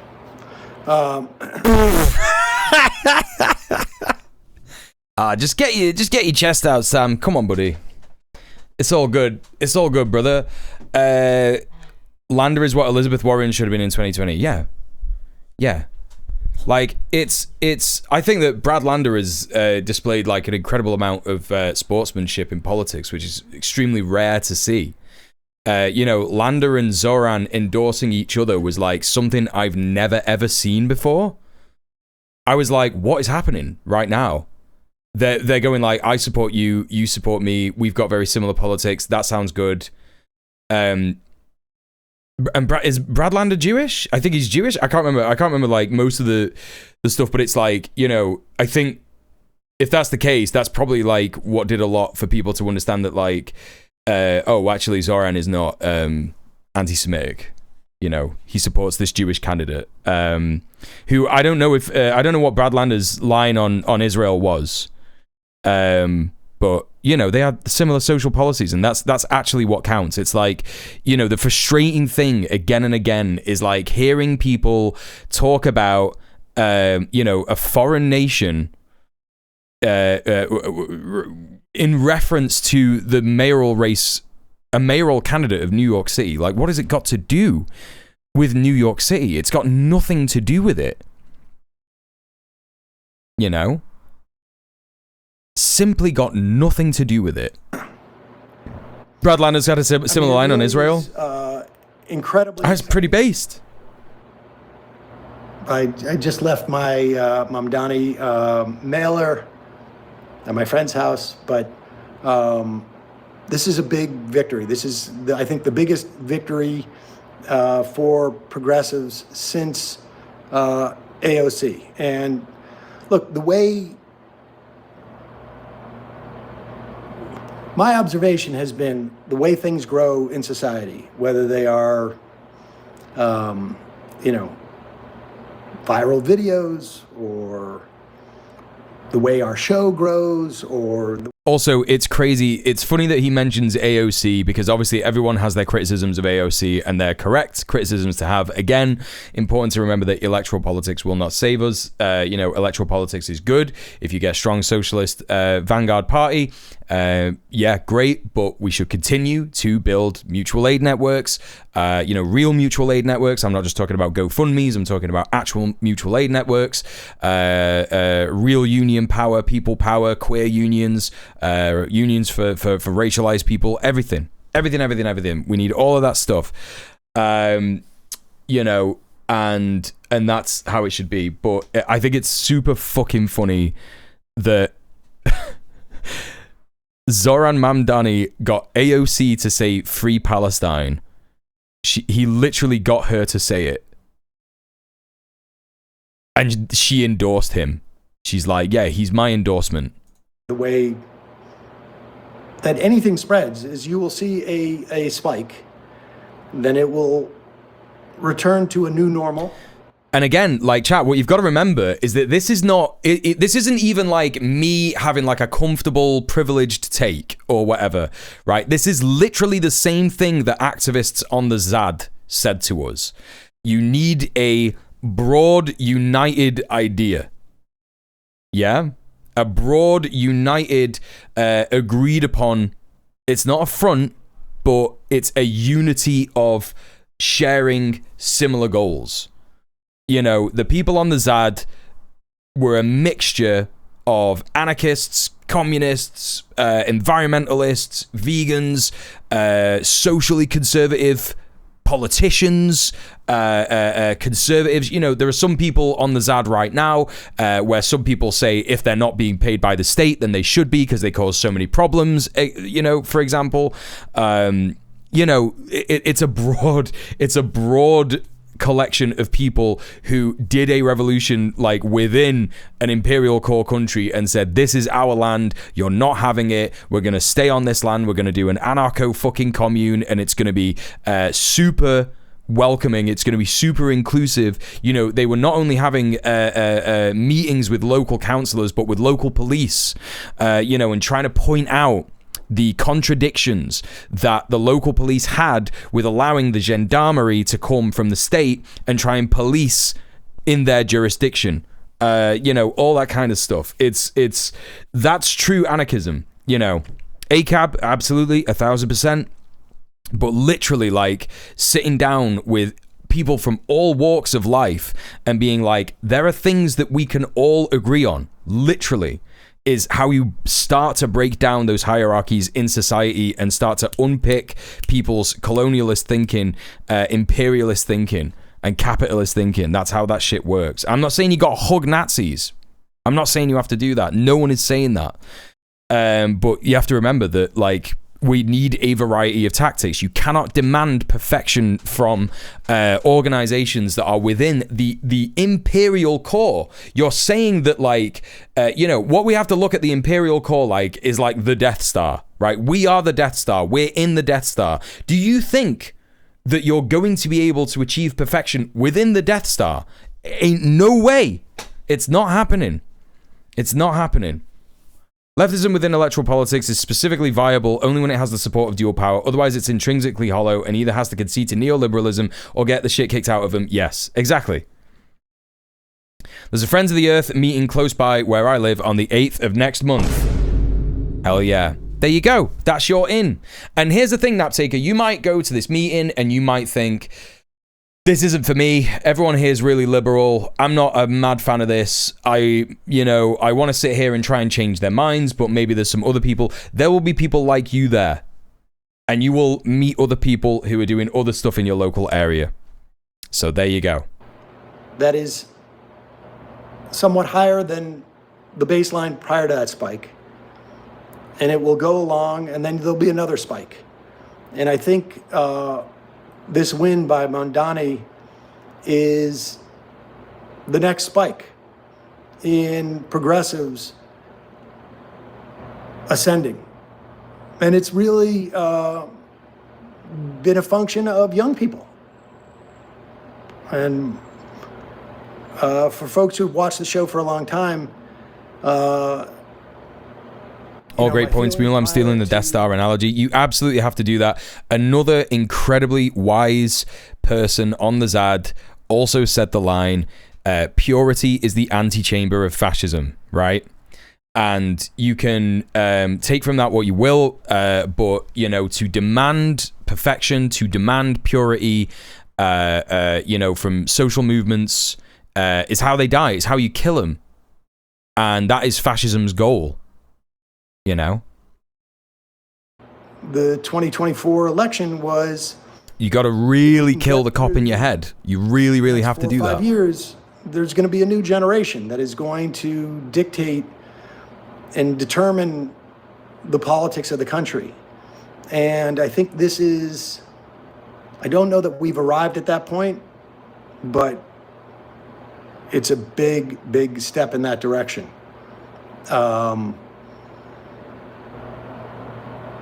The young people, hopefully, will have time to save us all. But this is really, it's exciting.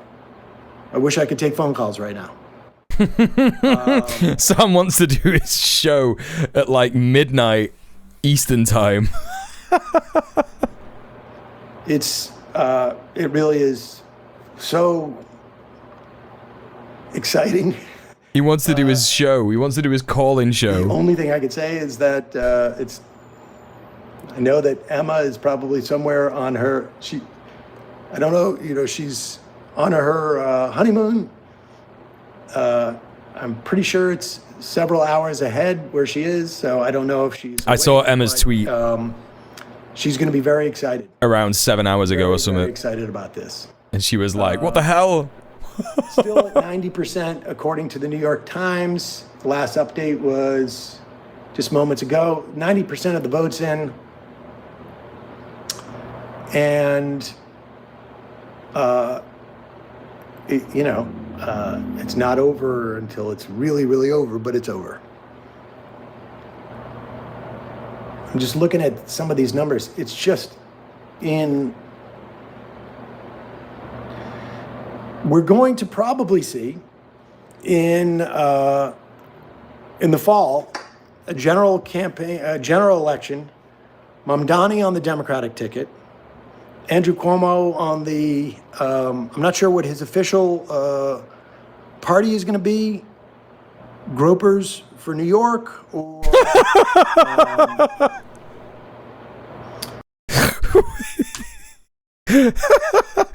He's right. I'm sorry, but I think our take, Prince Infidel, me, Sam Sader, someone else said it in the chat as well. We think Cuomo's gonna flip. Yeah, without a shadow of a doubt. I think that Cuomo is either gonna run as an independent, and like Sam Sader said, it's gonna be groipers for Cuomo, or he's gonna just flip to the Republican Party and it's gonna be groipers for Cuomo. It's gonna be incel groipers for Cuomo. His official party is going to be Gropers for New York, or... oh, he didn't say groipers, he said gropers for New York. Gropers for New York. Yeah, so that's what his independent campaign is going to be, gropers for New York. If he runs for the Republicans, it's going to be groipers for New York. Corrupt politicians of the past for New York. I'm not sure what the name of his ticket's going to be. But he, as of now, I think you can expect that he's going to be on the ballot. Eric Adams will also be running. I'm not sure what ballot line he'll be on. And the Republican will be Curtis Sliwa. I can never remember. He was very well known in the, I want to say the 70s. Has that guy won the primary, by the way? Is he the candidate that they're gonna run? Curtis Sliwa. Nah, not this guy. Wait, what? Let's see what this guy is saying. Born in Canarsie, Brooklyn, founder of the Guardian Angels, 2025 People Power candidate for New York City mayor. Groipers and gropers are the same. Yeah, you're right.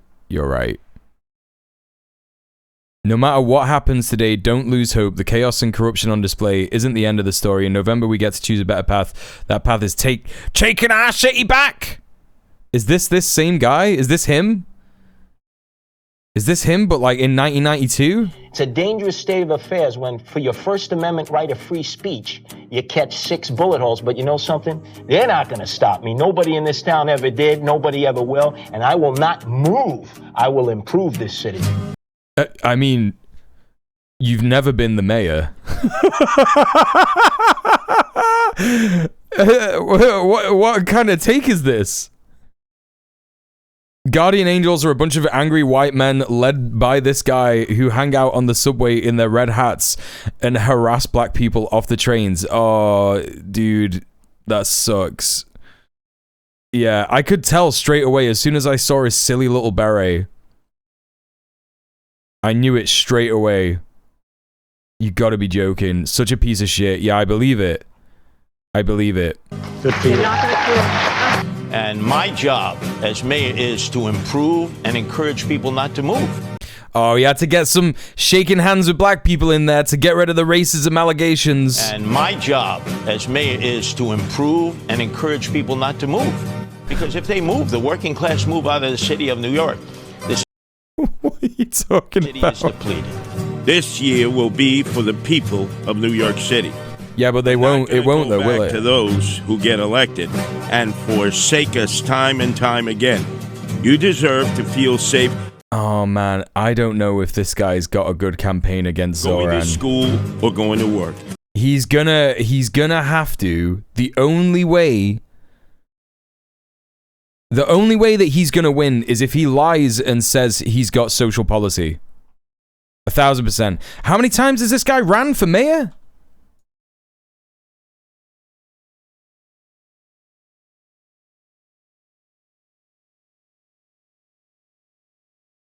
Early life, Guardian Angels, murder attempt.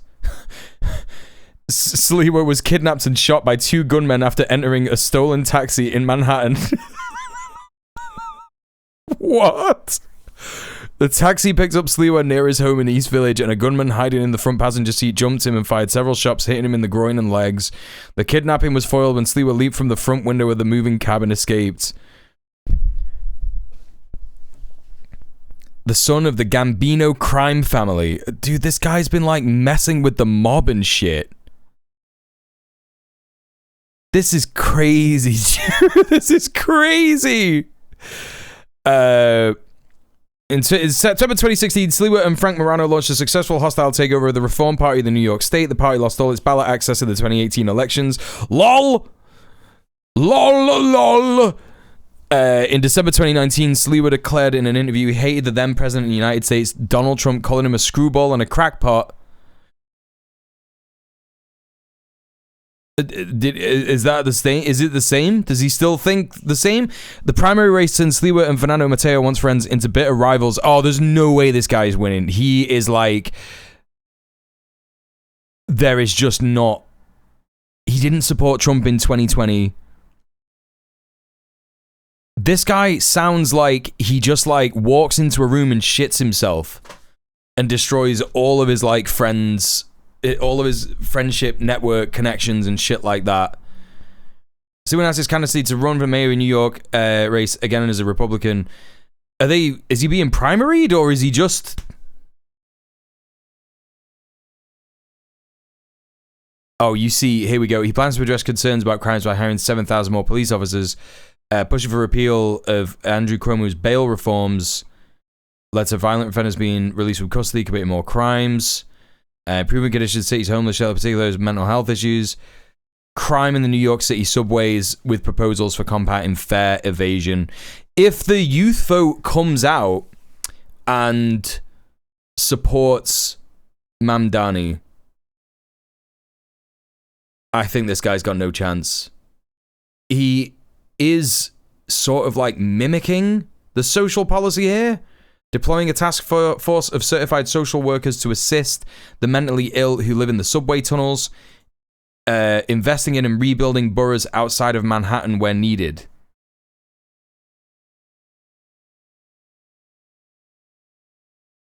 I mean, this is like very wishy-washy. What are the details of that? It'll be interesting to see the debate. How the debate goes with this guy, but yeah, it appears that this guy is like, I don't know.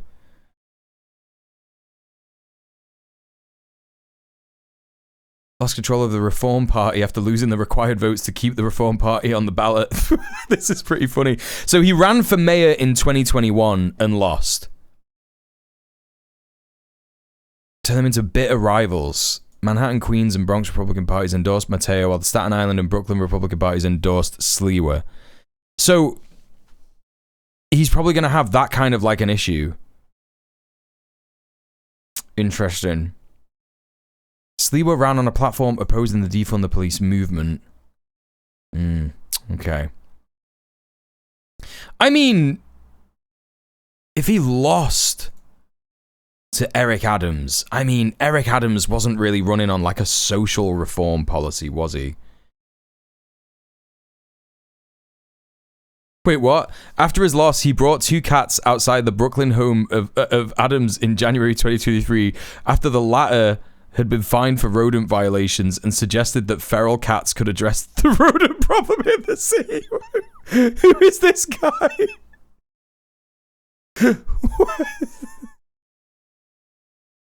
What is this guy? Wait. I need to be able to see this.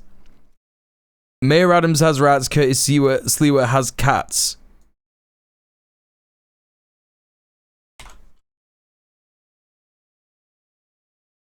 This is mental, dude. This is mental.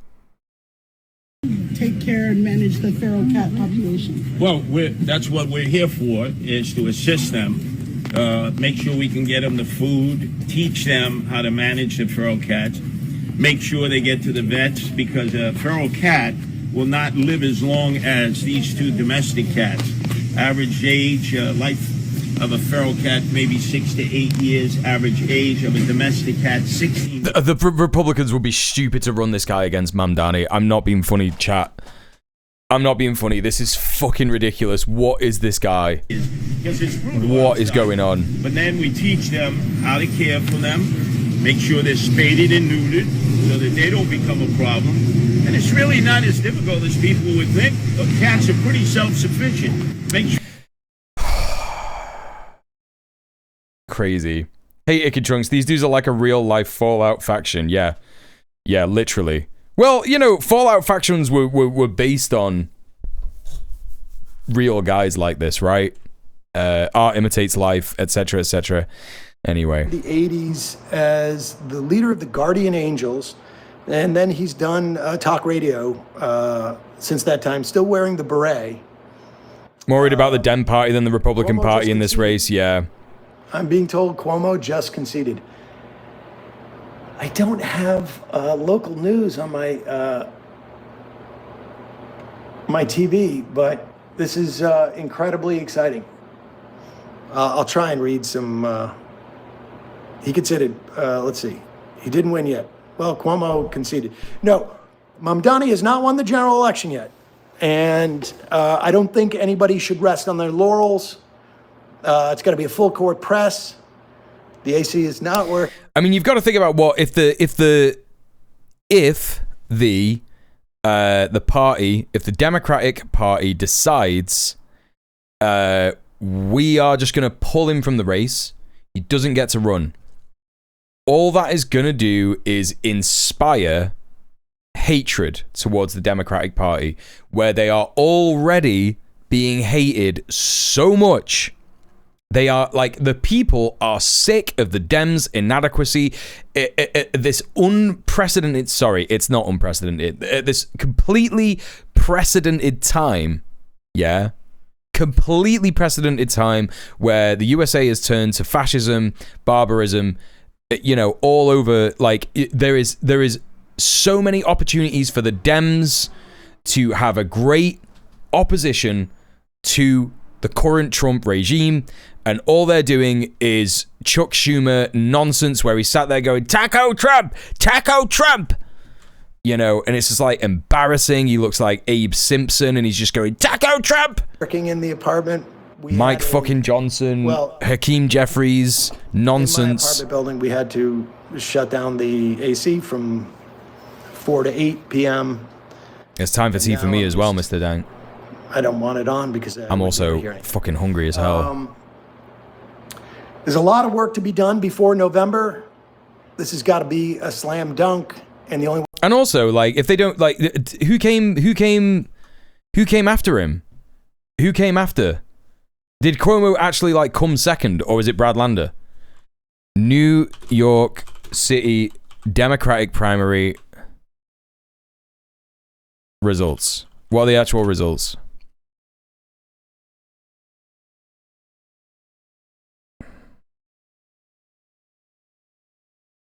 Do we not get to see who came second? So Cuomo was second. So they would literally wait. So, but if he concedes, does that mean that the Democratic does that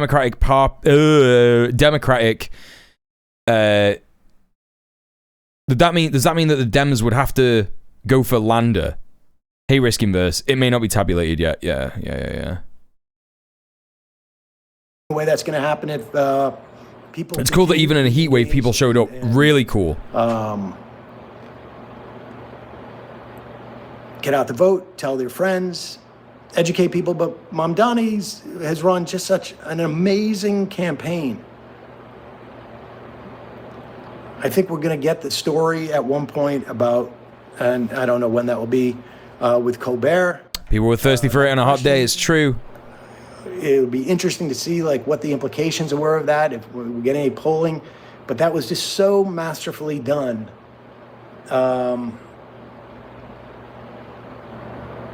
I really don't know what to say. People should be loads of early votes into. Yeah, I heard about that. The Max Left has won. In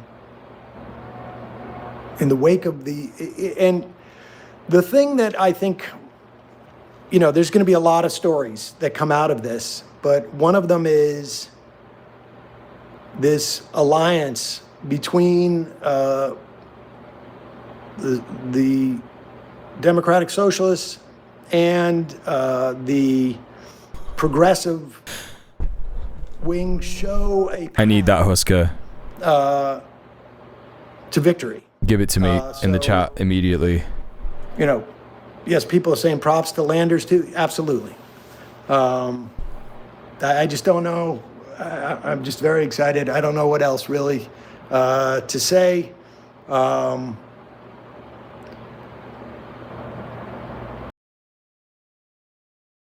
New video tonight of the moment Curtis Sliwa was hit by a taxi cab last week. You can see him getting hit, then falling to the ground. Look at the dent! Look at the dent on this car! Oh my god! Hit, then falling to the ground. We need something to complete this, chat. We need something to complete this.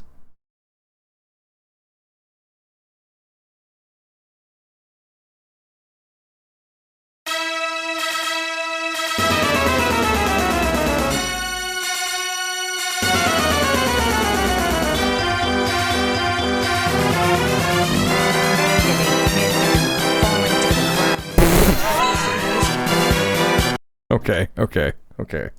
He gets up, walks off. The former Republican New York City mayoral candidate was running between cars and traffic as he was crossing the street. He went to the hospital hours later to be treated for a fracture in his leg. That's pretty funny. Pretty good. Thank you, Husker. People saying left is best. Let's see, I'm trying to read the... Hopefully the taxi will make a full recovery. I agree. Just super... I just heard, everyone. Silly Sliwa got hit by a taxi in New York City. What an idiot. What an idiot. Hopefully the taxi makes a full recovery, folks. Excited. Let's see if I can find something else here.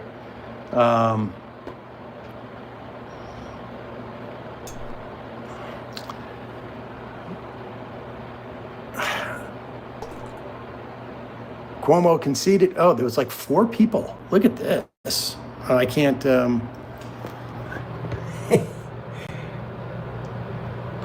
Oh, Sam, we can't see anything there. Doesn't look like they were planning for victory.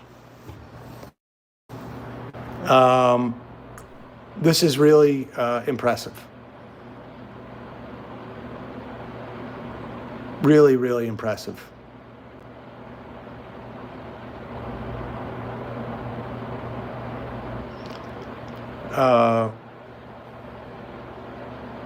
An empty room. Cuomo had an empty room. Nah, you are joking. Andrew Cuomo campaign results room. I don't know. What's the have we got any videos? He said it right. It's a historic moment here, right? As we watch this all play out. Eileen, thank you very much as the numbers continued to come in. Remember, the key number was that 50%, but when you heard Andrew Cuomo speak, it sounded like he was conceding, as Eileen and John Liu just talked about. So let's get to Henry Rossoff now. Andy over Combo. At the Andrew Cuomo headquarters, right? Oh!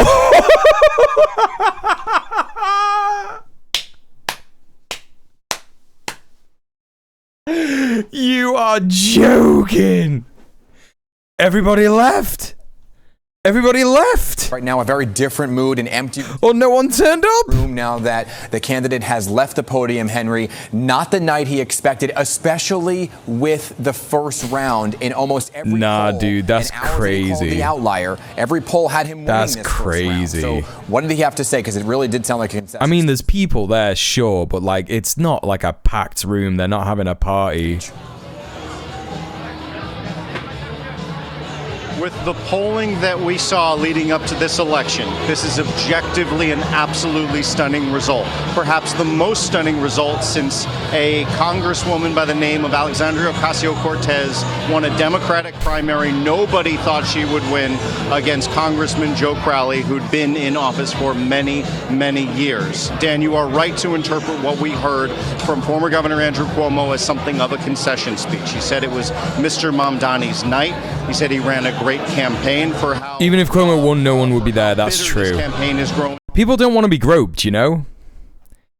It's so impressive that people are, like, putting themselves at risk being around this man. In the closing days, with Cuomo questioning his Mr. Mamdani's experience and commitment to Jewish New Yorkers. He was gracious and considerate.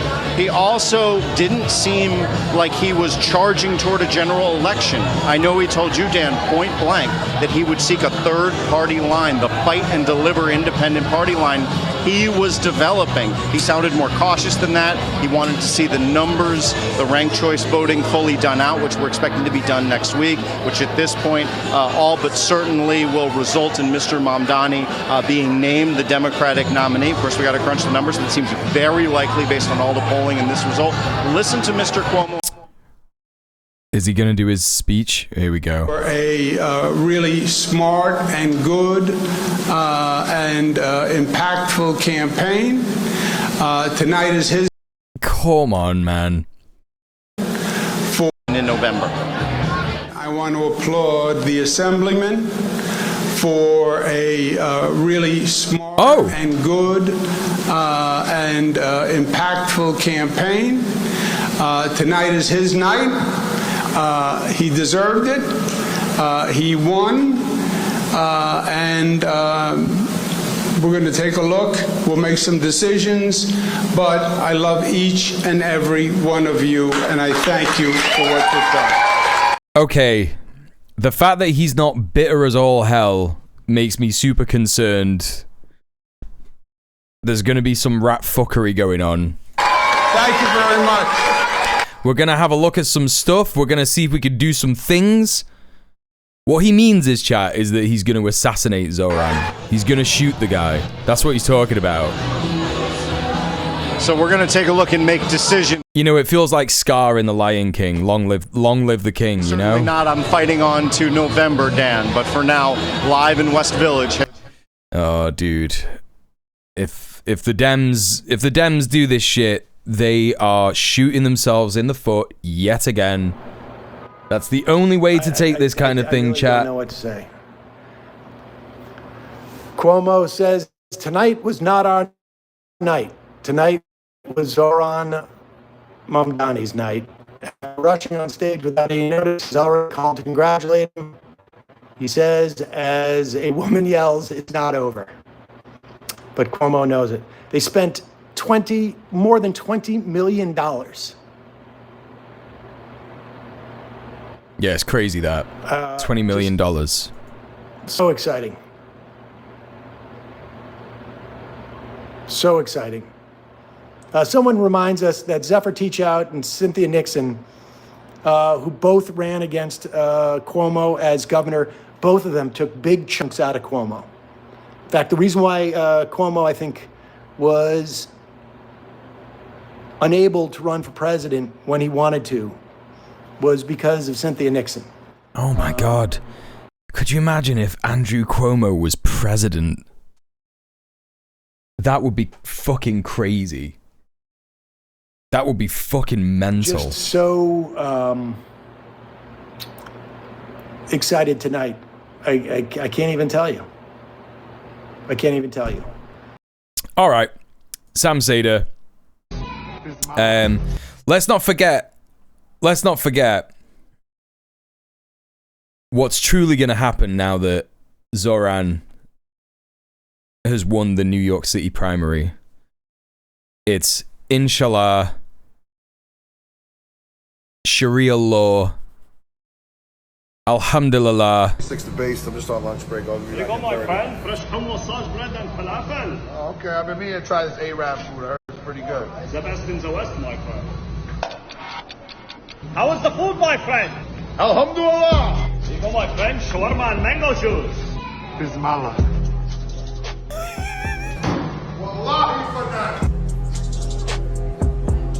Alhamdulillah. 6 debate. I fucking hope Cuomo runs as an independent sincerely. It'll split the Gen X boomer vote. When I was a doe-eyed 16-year-old liberal, I volunteered for Ned Lamont's successful current CT government primary campaigns. One seat, Joe Lieberman. The Dem Party spent countless millions on Lieberman's independent run in the general and drowned out Lamont in ads like the primary never happened. Yeah, I think that would be funny. If he runs as an independent, it will simply usher in the socialist Sharia law mayor that New York City needs, you know? Yeah. Anyway, we got some other stuff to cover, but chat, don't forget, I'm currently unemployed. I need your help. Please consider supporting the stream. You could do this in various ways. The biggest way that I would ask you to consider doing this is by subbing off Twitch. Please consider donating. Anything, any little helps. Literally, if everyone who watches my stream donated £5, I would earn £500, and we would smash the goal. Not saying that there's 100 concurrent viewers, but you know, when I look at the stats, at least 160 people come through the stream on a daily basis. Please consider donating simply just £5, or second best. In fact, what I would probably prefer is if people became patrons. Again, if that amount of people donated £5 every month to me on Patreon, I would be making about £500 a month, and that would be awesome. So please consider becoming a patron. You could do that on the Patreon link that's in the chat now as well. If you don't have any money to do that, don't worry. I totally appreciate that. There are other ways that you can help me. You could go to the top of the Twitch chat right now, click on the video, like, and give me a comment. I know that there are more than like 3 people in this chat right now, and I asked people to do this yesterday, and you did not do it, chat. You did not. You simply did not. I said, chatters, please go to my size is like, please go to my new video and leave a comment. And there are three comments. I know there's more than 3 people in here. Steph!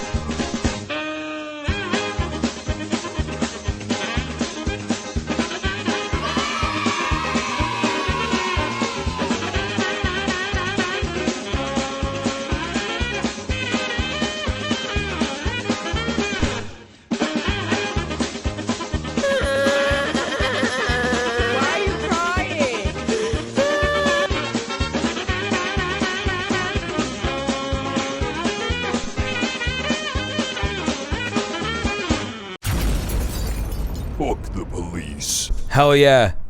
What's that? Zohran is daddy. It's true. Thanks so much for the 1312. Thank you so much for subbing off Twitch, and thank you for supporting the stream, Steph. You are so generous. I really appreciate all the support that you give me. Thank you so much. You could be just like Steph, chat, if you give me money.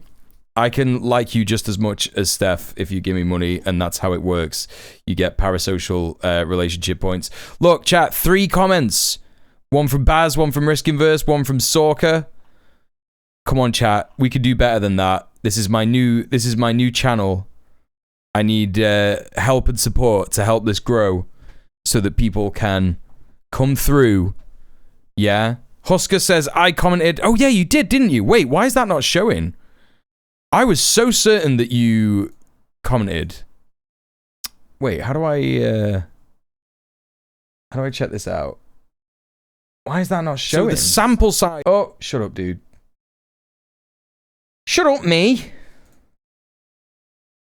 So the sample size. Oh, you just commented now. Thank you very much, Husker. Chat, you too can be just like Husker do and comment on the video. There you go. Thank you so much. Thank you so much, Husker do. That's how it works. And look, you even get like a reply from me. You even get a reply from me. That's how it works. Thank you so much, Husker do. That's what happens. This could be you, chat. This could be us, but you're playing.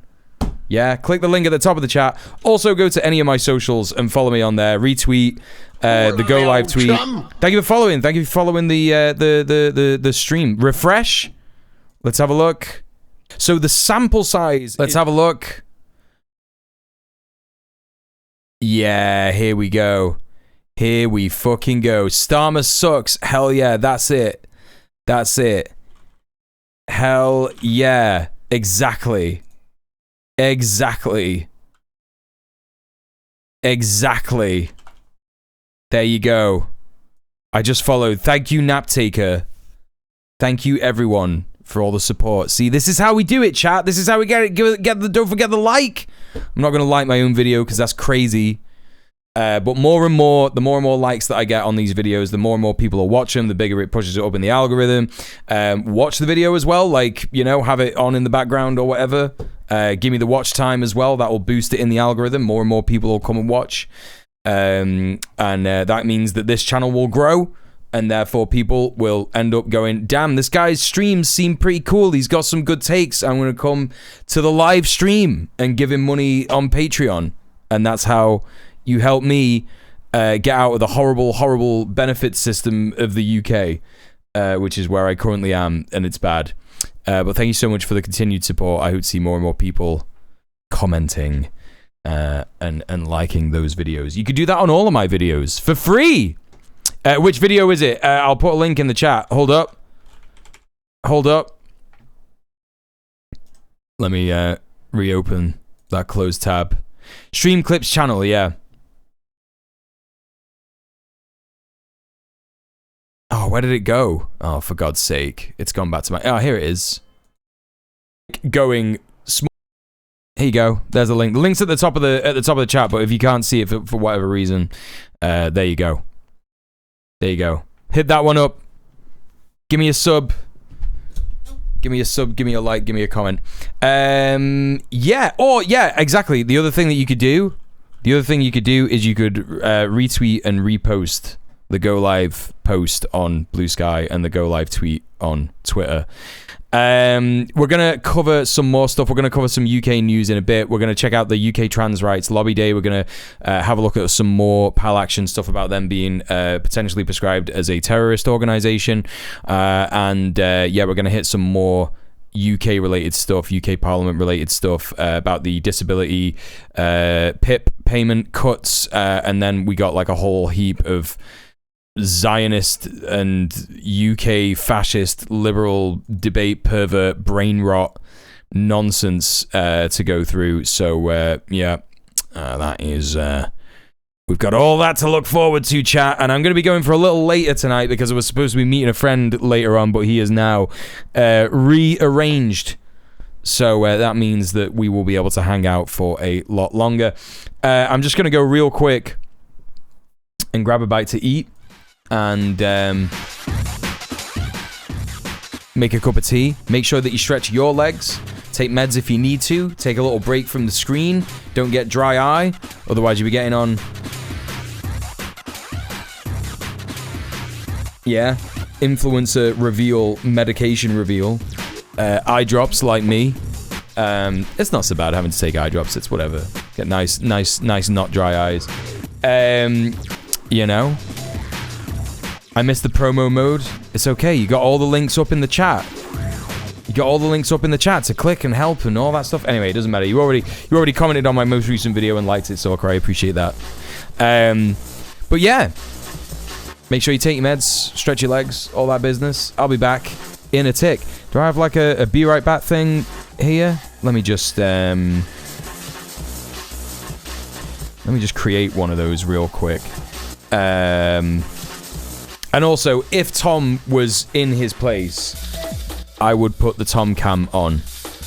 I would do it, but he's not. He's currently under in his little house on the cat tree that we got for him. So yeah, unfortunately, but Tom cam would be on if he was there. That's the kind of thing that donating gets you. Stretch your meds, take your legs. Yeah, right. Let me just make this go be right back thing real quick. Hold up. Where are we up to?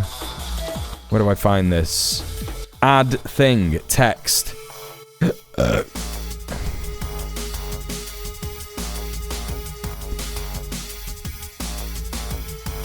BRB. Okay. BRB. Font. Homepage. Like hosting. Color.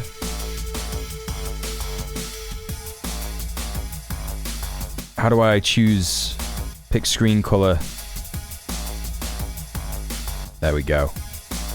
Okay. Background color.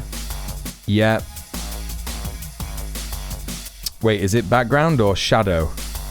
Shadow! How do I give it a shadow? Why does it not let me do that?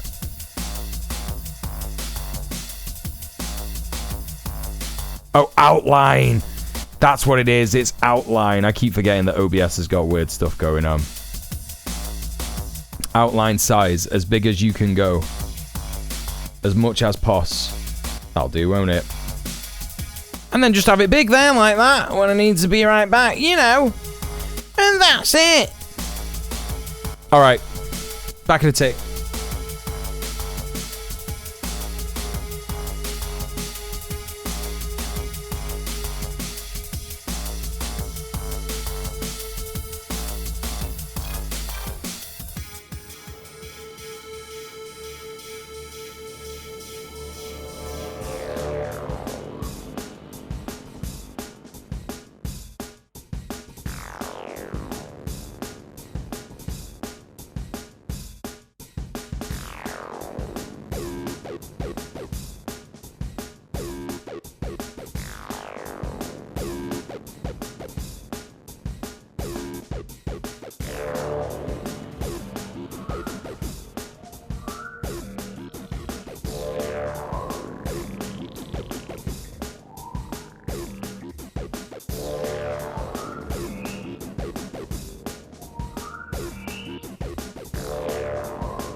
Around here. Those aren't crows. Those are northern ravens. The Inuit and other Native Americans worship northern ravens as creator deities. Some say that ravens have the power to predict death. The great poet Marlowe wrote about them in the 16th century. Thus, like the sad presaging raven that tolls the sick man's passport in her hollow beak, and in the shadow of the silent night doth shake contagion from her sable wings. That's pretty gloomy, Master.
All right, peeps. Unfortunately, I had to renege to the Tesco meal deal. You know, the journey to veganism is a tough one, and I ended up getting a bit of meat. A meat butty, so unfortunately that is what has happened. However, we move. I will be making some seitan in the next couple of days.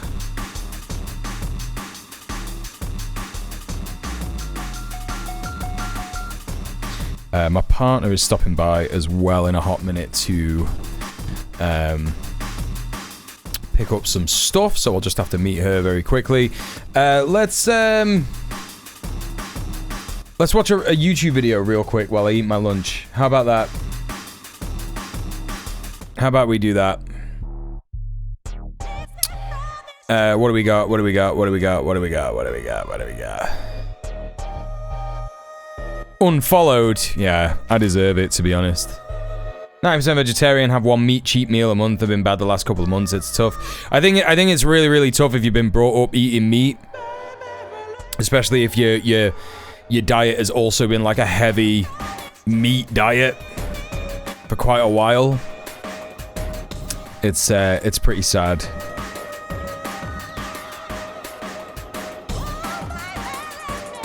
Let me see what we're gonna watch.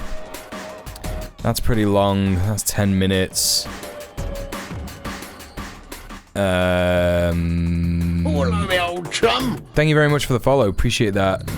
Have you given more thought to the wash flour seitan? That's what I'm gonna make, Mr. Dank. Yeah, that's what I'm gonna make.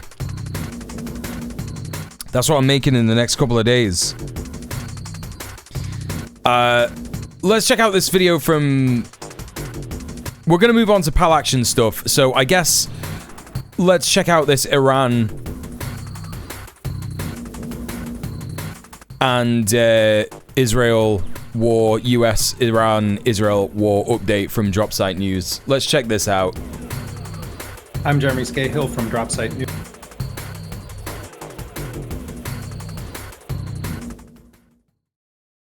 Let's see what they got to say. Dropsitenews.com. The past several days have seen an intense series of events unfold in the US-Israeli war of aggression. You've become a much better cook as a result, forced to learn about a bunch of new recipes. Israel Hell yeah. and the United States have all indicated that some Mum always used to spank me with veggie alts when I was a kid, and she's not even veggie. This That's what follows you want. 12 or so days of heavy Israeli bombing across Iran. Hear the video okay, chat? That killed hundreds of people, a majority of them civilians. The United States conducted its own bombing of Iran as well, including with the use of some 14 30,000-pound bombs on Iranian nuclear sites. On Monday, Iran launched a series of missiles at Al Udeid Air Base in Qatar, the headquarters of U.S. Central Command, the prime base from which U.S. military operations are emanating in the Middle East.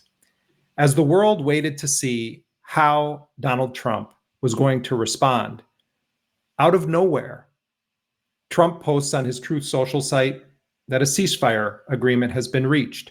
For several hours overnight, neither Israel nor Iran formally confirmed that this was true. But then on Tuesday morning, both sides affirmed that there was some form of a deal. Let's go. That sounds so good. Interpretations and spin as to what that deal was. The United States and Qatar reportedly brokered this deal. The situation remains very uncertain and tense. This morning, President Trump spoke to reporters on the White House lawn, and he expressed anger at both Iran and Israel for reports that the ceasefire had already been violated. Bit of crisp and vinegar, salt and vinegar crisp. His sharpest comments for Israel, repeatedly saying that he was very upset with them and that he was going to intervene to try to stop it, accusing them of essentially unloading munitions even after the ceasefire had taken effect. In fact, it was being broadcast on live television, and Trump used an expletive when he was talking about his view of the situation. There is a lot to discuss, and we are going to go live now to Tehran, where I am joined by Dr. Fouad Izzadi, Associate Professor in the Faculty of World Studies at the University of Tehran. Dr. Izzadi, thank you so much for joining us here today from Tehran, the Iranian capital. Thank you for the invitation. So let's just start with your understanding of where the situation is as of now. Donald Trump surprised people by posting this announcement of a ceasefire. It was unclear whether Iran and Israel had actually agreed to it. First, give us your understanding of the Iranian position on this announcement by President Trump. Iran did not start this war. Iran is the victim of an imposed war. Iran was in the middle of negotiations. The sixth round was supposed to happen 2 Sundays ago, and Israelis attacked 2 days before that. This was a surprise attack. Some people were thinking that if negotiations fail, there may be an attack. But few people thought in the middle of negotiations, Israelis or Americans could attack. It seems, at least at that stage, Trump and Netanyahu were working as a team. This is what Trump said after the United States attacked Iranian sites. We had the Wall Street Journal report saying that the negotiations were a deception operation, trying to make Iranians think that they're going through actual negotiations, but in reality, they were designed to create a surprise when Israelis attacked. And in his Fox News interview, Netanyahu basically acknowledged that this is what happened. Because of this history of the last few weeks, Iran, I think Iranian leaders welcome a ceasefire. We have had more than 600 civilian casualties in the last 12 days, mostly women and children. These are the people who are identified. I'm sure this number will go up. The hope is that the ceasefire holds. The hope is that the Israelis realize that attacking Iran is not a good idea. And the hope is that Trump realizes giving U.S. foreign policy to Netanyahu to conduct is not America first, that's Israel first. So the hope is that Trump realizes that working with Netanyahu, being a team member of Netanyahu, is not a good idea. And these are the hopes that people here have. Dr. Azadi, when Donald Trump posted this message on social media announcing the ceasefire, we didn't have an immediate reaction from Iran. The Iranian foreign minister sort of said that, yes, there's some discussion, but we didn't start this war, and essentially kind of challenged the framing or the way that it was being presented. What is your understanding right now of the official position of the Islamic Republic of Iran about this ceasefire? The official position is that Iran will hold fire as long as Israelis don't attack Iran. We had... Okay, so breaking news from Axios. Trump is claiming that the US and Iran will hold a meeting next week, so this is relevant to this. US and Iran will meet next week to discuss.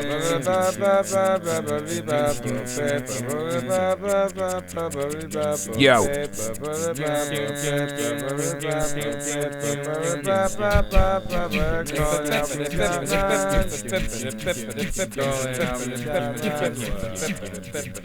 What is going on, peeps? From Struggle 4's stream. Thank you so much. Oh shit. Thank you so much for the raid, Marcus. Thank you, thank you, thank you. Everybody in my stream, if you don't know, Struggle 4, get to know, absolute legend, leftist, veteran, activist. What can I say about Marcus? He's just like such a legend. I love watching his content. Please go and check him out.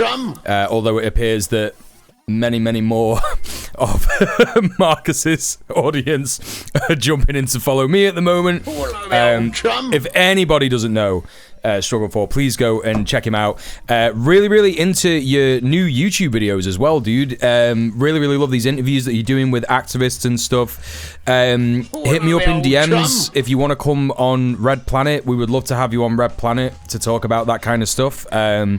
Doing grassroots media and all that kind of stuff. Maybe you could also talk to us a bit about anti-war veterans and that kind of business. That would be really cool. If you don't know me, if you're coming in and you just follow me, thank you for all the follows, by the way. Really appreciate all the follows. My name's djmuel. I'm a housing activist, organizer, currently on a break over summer. I'm also a political streamer based in the UK, Manchester. So even though I've got a funny accent, it's not quite the accent that you might be used to hearing.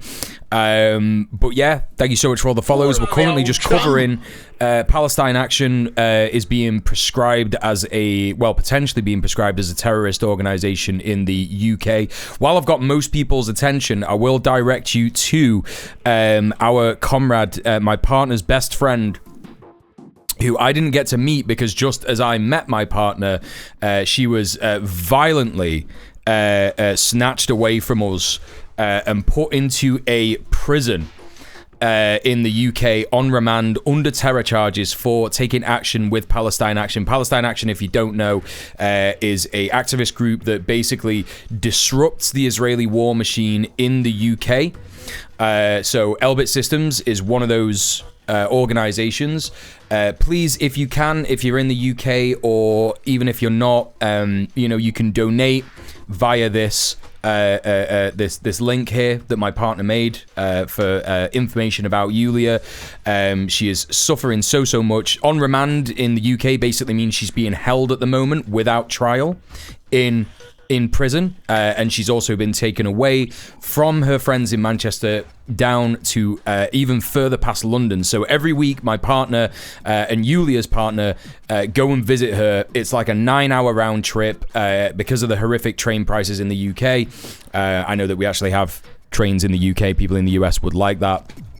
It's good that we do have trains, but it's still very expensive. So please, if you've got any money to donate, really appreciate you donating to Yulia's solidarity campaign. But it's horrific. Lots of actionists. 18 activists are currently being held on remand in UK prisons for taking action with Palestine Action. We're currently just going through some Iran-Israel-US war updates. I'm sure you've been going through that with Marcus as well, but you could get my take if you want, which is probably going to be very similar to Marcus's take. Let me just address some of the people in the chat. Huge raid. Thank you so much. 240SX selling size 9 metallic red foams, slightly worn, very yellow bottoms. Let me know. Yeah, I'm going to pass, dog. I can barely afford to pay my rent at the minute. Thank you, though. VCC TV, welcome in. How you doing? Vitingale, what's good? Exertimo, ahoy to you too. Cywitch Hippie, Copioid Crisis, hello. Vacation Holiday 5 Ever. What's going on? Welcome in. Volcano Geologist. Why are there 10 decimal places? Yeah, it's all fucked up. My dono bar. I don't know why. Yeah, it's completely fucked. Winged Appellation 36. Do you like kneecap? Hell yeah. Saoirse Mokara. And Saoirse Palestine. That just means free Mokara and free Palestine in Gay League. Hell yeah, let's crack on with this. We're just watching this video. This is Drop Site News with Jeremy Scahill and Fode Izadi, an Iranian doctor. Nice to meet you. Glad Morb braid in. I'm super glad. The Morb raided in. Hell yeah. Really appreciate it. Making a statement. We had Iranian. Yeah, don't mind me, chat. I'm just thank you for the follow. Watching. Just also like having my lunch, so just gonna go on mute for a hot minute. Levels of Iranian government, political, military, are acknowledging the fact that we are in a ceasefire, and I think their hope is that we stay in a ceasefire. The Iranian government also has indicated that its position is that its defensive operations against Israel and the fact that Iranian missiles were able to penetrate into Israel in an unprecedented way, causing I believe, correct me if I'm wrong, this was the most damage to Israel that has been caused in history by Iranian missiles. Is that correct? You know, yeah, this is relatively something new.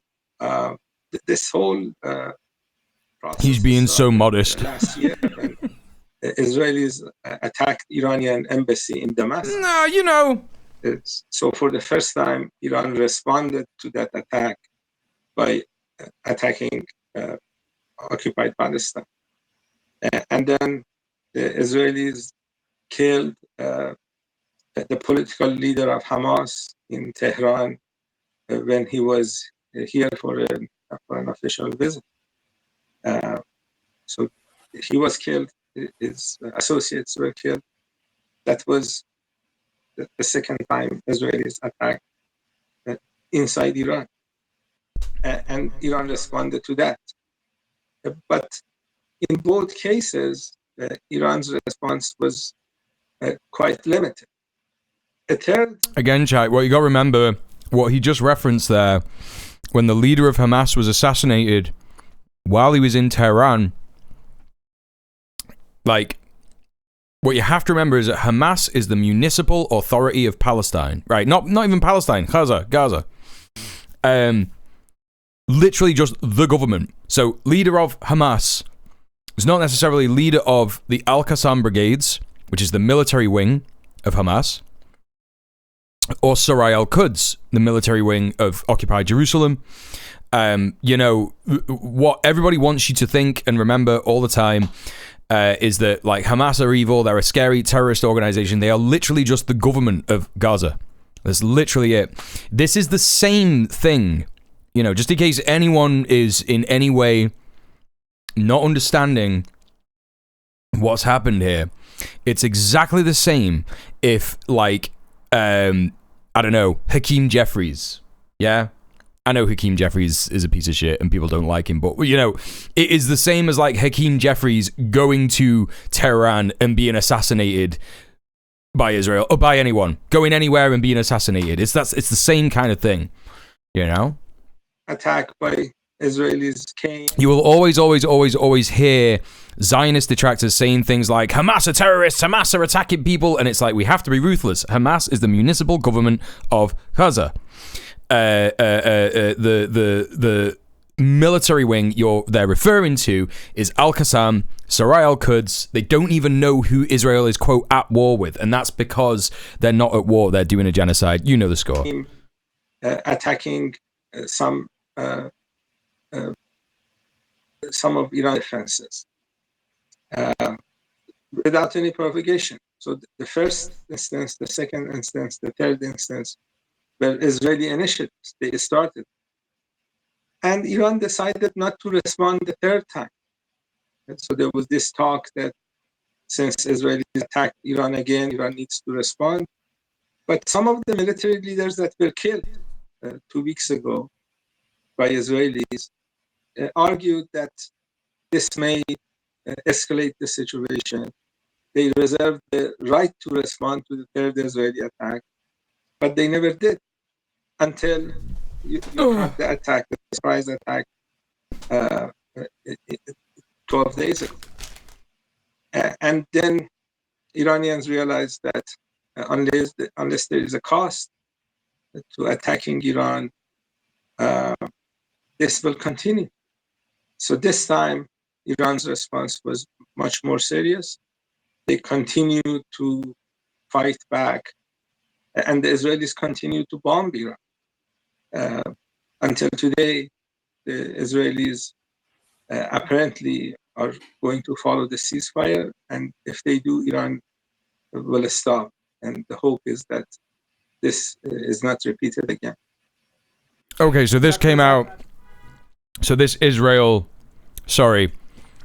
interview happened. It was released 2 hours ago, but it was before the ceasefire came into effect. Okay. The Israeli government and Netanyahu himself in a statement said that they're agreeing to this ceasefire because they achieved their objectives, that they, along with the United States bombing of the Iranian nuclear sites, that they Trump said they've obliterated the Iranian nuclear capacity, which you can address if you choose to.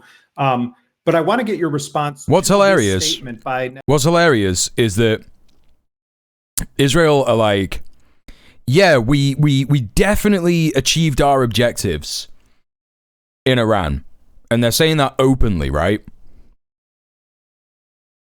The US is also saying the same. We achieved our objectives in Iran because the objectives in Iran were very clear and laid out, not just to the whole world, right? In terms of addressing the English speakers who, will hear when Benjamin Netanyahu addresses people in English. But it was also laid out to Zionist colonizers in so-called Israel, in occupied Palestine. That was the goal. The reason that they don't say that they have achieved their stated goals in Gaza is because their stated goals in Gaza to the Zionist population of so-called Israel are ethnic cleansing and genocide. And they will never say that they've achieved those goals until they have. And they haven't. It's also bullshit, Vitingale. Yeah, you're spot on. It's also bullshit. Complete nonsense. There is no evidence that they have even affected Iran's nuclear, capabilities. There's no evidence that Iran is, not gonna start to create nuclear weapons, research and develop nuclear weapons now. They certainly will. As most people have said, if Iran wasn't a nuclear weapons, it wasn't going in a nuclear weapons direction, then it certainly is now. It certainly will be now in the next 5 to 10 years, maybe even in the next 5 years. There will be a nuclear power. And that is so that they can have a deterrent if Israel tries to attack it again. There's already Israelis calling to attack Iran again. Yeah, I believe it. It's what you have to remember is that the people in the Knesset are sick, fascist, Hitler scum. And all they want is to murder every fucking Arab. That's all they want. Every Arab, even Christians, Muslims, Christians, doesn't matter. If they're not Jewish, if they're not white, get rid of them. That's what they want. They won't stop until they've got it, and that's why they must be stopped. Netanyahu, that the reason they're signing the ceasefire right now is that they achieve their objectives, the military objectives, and he said that he's now made Israel, literally USA the only country to have used nuclear weapons against people. Correct. But there's some indication that the Israeli air defense systems were tremendously weakened by the Iranian attacks, that as Iran began to use more sophisticated missile technology, that there were many more direct hits that were happening on Israeli targets. That's right, Matron's Militia. Yeah, what you're talking about is the fatwa that Ayatollah Khamenei said to the people of Iran, which is like, we will not create nuclear weapons. Yeah. I guarantee this is going to change. Sense of why Israel also welcome to the stream. Hope you're good. Agree to this ceasefire right now. Is it what Netanyahu is saying, that they already achieved their objectives, or is there something else at play? Yeah, Khamenei was like, listen, lads, nuclear weapons, haram. Don't fuck with that shit. We're not doing it.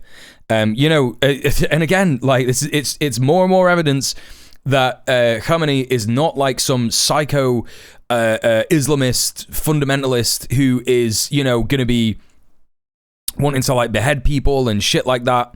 I don't know if the new people or even some of the people who are regulars in my stream have seen some of Khamenei's tweets. Like, people found Khamenei's tweets from, like, I don't know, when was this? 10 years ago or something. And he's literally being like, women are the butterflies of the home. They're so beautiful and we mustn't destroy them and hold them too tight, otherwise they'll die. And, it's great that we can educate women in Iran and all this kind of stuff. Literally tweeting Black Lives Matter, talking about Eric Garner. Black Lives Matter in Eric Garner and after George Floyd's killings. This guy was literally like, He's a sweetheart. It's crazy.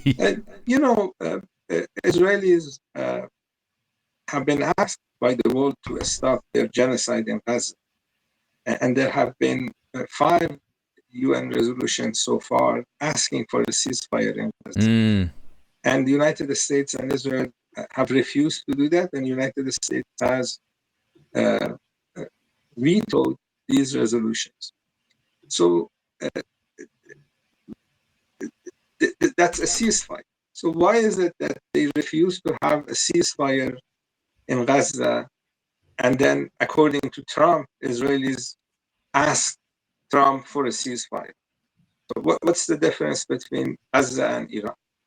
I think the difference are these ballistic missiles. Unfortunately, people of Gaza are defenseless. An average of 20 children are killed in Gaza on a daily basis the past 19 months. And because they are defenseless, there is no cost in killing women and children. And this is also why Iran arms Al-Qassam, Hezbollah, Sarai al-Quds, Ansar Allah, the Houthis.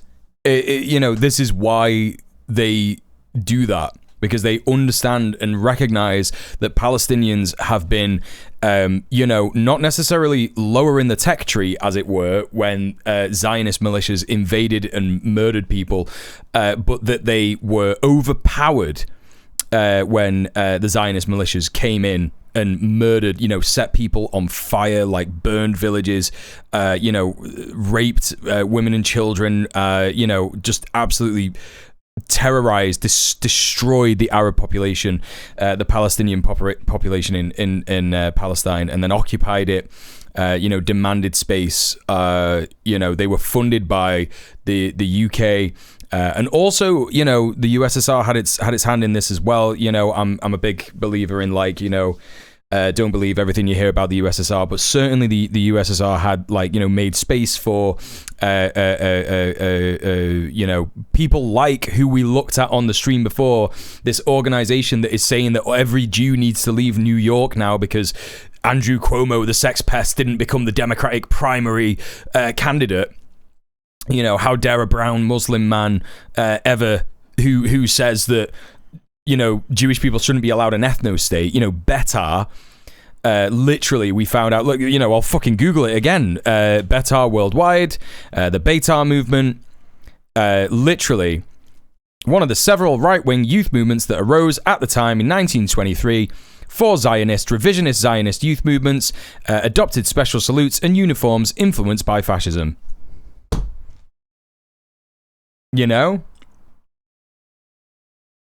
There it is. Just looked up how many nukes the US has, still at 3,748, used to be 31,255 in 1967. I mean, there's 2 ways to look at that, right? There's 2 ways to look at that. They don't need as many now because they've developed stronger ones. And so they can say, this nuke is not as powerful, Not that it's not as powerful. We're going to get rid of these nukes. We've got 30,000 nukes. We're going to get rid of a load of them. We're denuclearizing, Look, we're doing this thing. We're getting rid of our nuclear weapons. Whereas the 3,748 that they have now are probably far more powerful than all the 31,000 that they had in 1967, right? They will be powerful, maybe just one of them will be more powerful than that. You got to think about the advance in nuclear weapons, especially the USSR created the Tsar bomber, which could completely destroy the entirety of Britain if it wanted to. If they dropped it on Britain, it would be game over for everybody. And that that's the technology that's attacking Iran has cost being used. And I think that is the reason they are doing a ceasefire with Iran. They're accepting a ceasefire with Iran. They're requesting a ceasefire with Iran. Iran should have a nuke. I mean, that's literally the only way forward now. Israelis had 3 miscalculations. The first miscalculation was what you just mentioned. American technology was good. but Iranian technology was better because Iranian missiles could penetrate these defense systems. Not every time, but enough. I think Israelis were not expecting that. They were expecting to have a better quality defense system. They were trusting American technology too much. The second miscalculation the Israelis had was with regard to the killings that they did on the first night of attack. They killed a lot of Iranian military leaders. They killed a good number of Iranian scientists and their family and their neighbors. They were attacking their apartments. And I think Israel thought that it would take a few weeks or at least a few days for the Iranian military to be able to reestablish itself. It took just a few hours. So it was, the Iranian military managed to appoint new officers, and that military machine started functioning very quickly. And the third miscalculation that the Israelis had was with regard to regime change.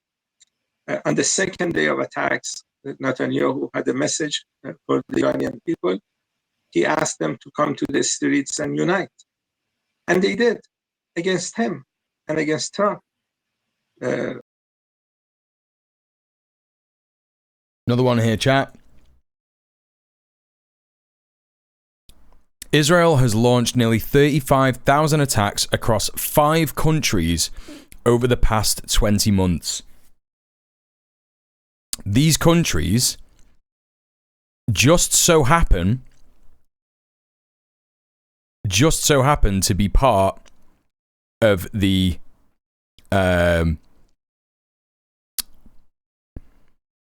axis of resistance. They're attacking Lebanon, which has Hezbollah, Iran, which arms Hezbollah, Ansar Allah, Sarai al-Quds, Al-Qassam, and resistance fighters in the West Bank. You know, anyone who has remotely tried to support them. It's interesting as well, they've attacked Jordan, it appears here. I didn't know that would happen. Thank you for the follow. And also, further down, that's still Jordan, isn't it? Yeah. It is. But, you know, Syria as well. It's just crazy. This is Syria, sorry. Not Jordan. Jordan is here. They've definitely, like, done attacks in Jordan. It's just mental. It's just fucking crazy. Or is this... Yeah, I think this is Jordan. Oh no, they've not attacked Jordan. No, it's just Syria. It's just Syria. Because obviously they want the Golani Heights. The Golan Heights, even. I'm getting confused. Golani, Golan Heights. Yeah. Mental. Fragile ceasefire remains in place between Israel and Iran. Yeah, well, we know this. We're going into that at the moment. And there was this rally around the flag effect. And Iranian people are more united. By the way, chat, and especially the new peeps who've just come in, you want more of my content, I got socials. Follow me on the socials. They're all there on my link tree. I've been streaming for almost 3 hours today. Please consider subbing off Twitch and supporting me. I'm currently on the UK benefit system. It's pretty shit. Lost my job back in February. Been unable to get a job since because I think I have been blacklisted on some kind of employment list or something. Because I've not been able to get any fucking interviews for any position at all. And if I have got interviews, they've parred me off pretty quick. So please consider supporting me financially. You can also do that via Patreon. And you can also get benefits for my YouTube channel for subscribing to me on Patreon. Give me a second. I just got to let my partner in. And I'll continue the promo.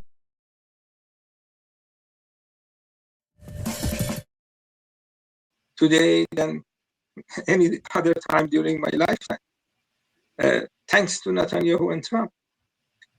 And I think one reason Trump is upset with Netanyahu is because Netanyahu's calculations are not really working out. You know, when they attacked the Iranian television station, why would you attack a television station, especially when you know they have live broadcast? You saw that brave lady hearing incoming missiles, not getting. She got up after the missile was hit. I'm not sure if I managed to do that, but she did.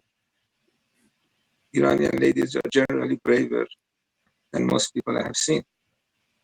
So why would they attack a media outlet? You know, when you do regime change, one of the first things that is supposed to fall to the hand of opposition is the media outlets, is the television, is the country's television. And I think the hope was that they would attack that building, people will run away, and then the people who are supposed to do regime change would take over. But that never happened, because the people who were supposed to do regime change realized that their country is under attack. You know, Iranians like Iran, like Americans like America, and they don't want the infrastructure to be attacked. They don't want civilians to be attacked. Some people here. Sorry about that. As I was saying, please consider, if you can't support me financially, don't worry about it. Please consider retweeting the Go Live tweet or reposting the Go Live post on Blue Sky, or go to the link at the top of your chat, which I will post in the chat again. It's my new video on my new channel. I am looking to grow because it is a Twitch clips channel. Get in there and give me some comments. Already got some cool comments here. Good vid, good takes. Yeah, that's right. That's fucking right. Hell yeah. Nini saying I'm helping. Yeah, damn right. Damn right you are. You know, you too could get this treatment, chat. You too. It's true. You too could get this treatment if you go to my video and give me a like and a comment, and I could respond to you. That would be crazy. That would be so crazy, wouldn't it? Yeah, please consider doing that to support me. Help me grow my stream, help me grow my YouTube channel. So hopefully I actually don't need to get a job. Because it seems pretty fucking pointless trying to apply for them at this point. So thank you so much. Thanks for listening. Let's get back to it. They don't like the government, but that doesn't mean they like Netanyahu, a war criminal, or Trump. So overall, I think there were serious miscalculations on the part of Israelis. They sold this plan to Trump, I think, many months ago. And then Trump realized that the things that Israelis were telling him really didn't come true. I think he wants to have a win. He's claiming that he has destroyed Iran's nuclear program. I think this is true. And so he wants to end this crisis that he has started, that he created while he's winning. I think that's his calculation. And Iran doesn't mind. I think that's the best analysis of the entire thing, to be honest. I think that we can't be under any illusion that Trump is being, you know, he can't control Israel and they're doing whatever they want and this, that, and the other. I think they're trying to make that out to the general public to, you know, sort of give Trump some credibility because, of course, people in Israel do not vote for Donald Trump.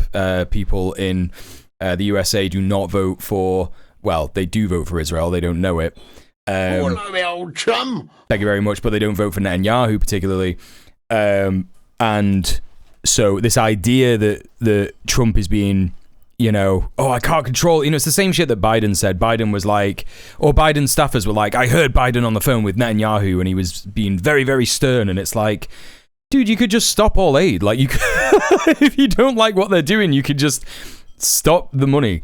and they'll stop immediately. So I don't think that we should be under any illusion of that. But I think Fouad's analysis here is incredibly pertinent.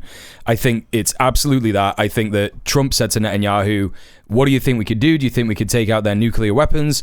Yep, I think that we can, or even their nuclear capability, whatever they have based on the intelligence that they actually have, not what they say they have. And then they, the difference between rhetoric and policy. Yeah, exactly, Steph. And I think that Israel probably did big themselves up and were like, yeah, we can do this on our own. Because you can't really escape that kind of supremacist ideology when you have an ethno-state and when you have like a fascist ethno-state that is just a belligerent in the region. Reagan knew that and made those threats when Israel went too far when he was president. Right, exactly. Which is mental that it was Reagan that did that.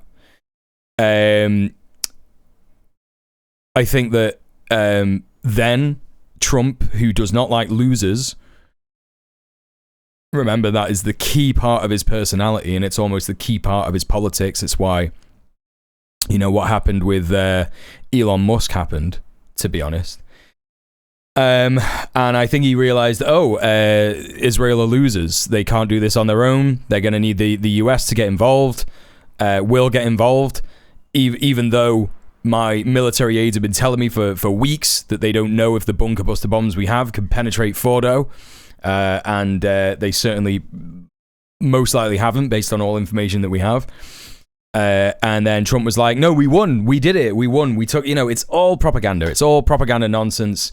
I think the US is weaker than it has ever been in its entire existence. I think that Israel is weaker than it's ever been in its entire existence. I think that Zionism as an ideology has been exposed for what it is. And I think that we should be doing everything that we can to push against these imperialist endeavors and colonizing endeavors as much as we can. I think that now is the time to not be complacent, but, up the game, because it will certainly make far more of a difference now than ever before. Iran doesn't want to be fighting Israel or United States. So it's going to follow the ceasefire as long as the other side does. How do these events change Iran? Hell yeah, Steph, that's how you do it. That's how you do it. Look at what Catgirl Steph is saying in the chat, everybody. You go to my video, you watch it on 0.25 speed, and get 400% watch time for the algorithm. That's how it works. That's a real supporter in the chat there. Yeah. The idea of a pursuit of a nuclear weapon. I mean, there's of course been a lot of misinformation and propaganda about the nature of Iran's program. And I'm not sure how many Americans are aware of the fact that one of the main factors in why Iran has not developed a nuclear weapon has little to do with technology and more to do with the religious position, the fatwa that was issued by the supreme leader in his religious capacity about nuclear weapons. And I know there's been a debate within Iran about this fatwa and whether it could be updated or open to interpretation. But I'm wondering, with some of what we've heard from Iran, suggesting a potential stance of non-cooperation. Hell yeah, Vitingale. That's what I want to hear. Energy Agency. Thank you for the support.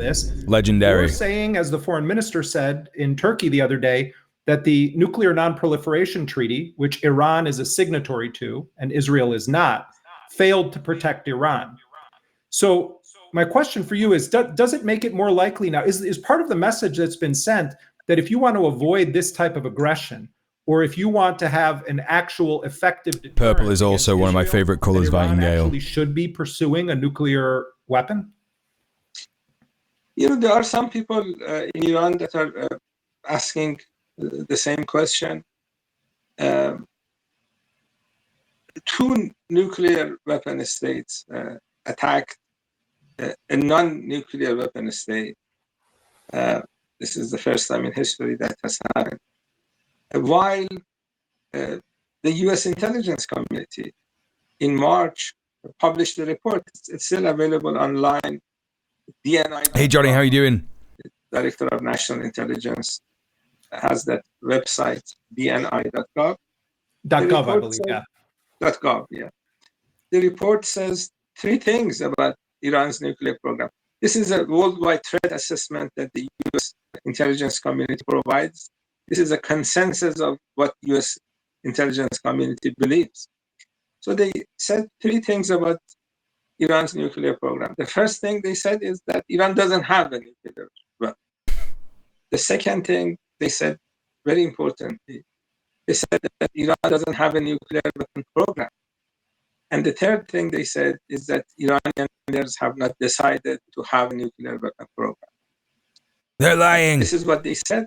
They're lying. Grossi, who is the director of the International Atomic Energy Agency, has been doing a lot of interviews in the last. Hell yeah, Johnny, that's what it's about. And he has been repeating a sentence in every interview that with all the inspections that IAEA had, they never found a nuclear weapon program in Iran.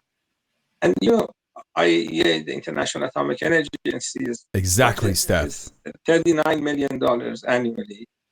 And they spend $25 million out of that $39 million watching Iran and inspecting Iran and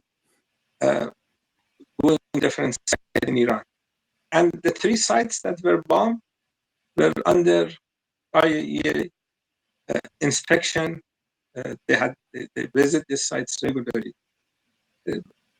Attacking nuclear sites is illegal under international law because of the environment. I'm getting better at the Trump impression, yeah.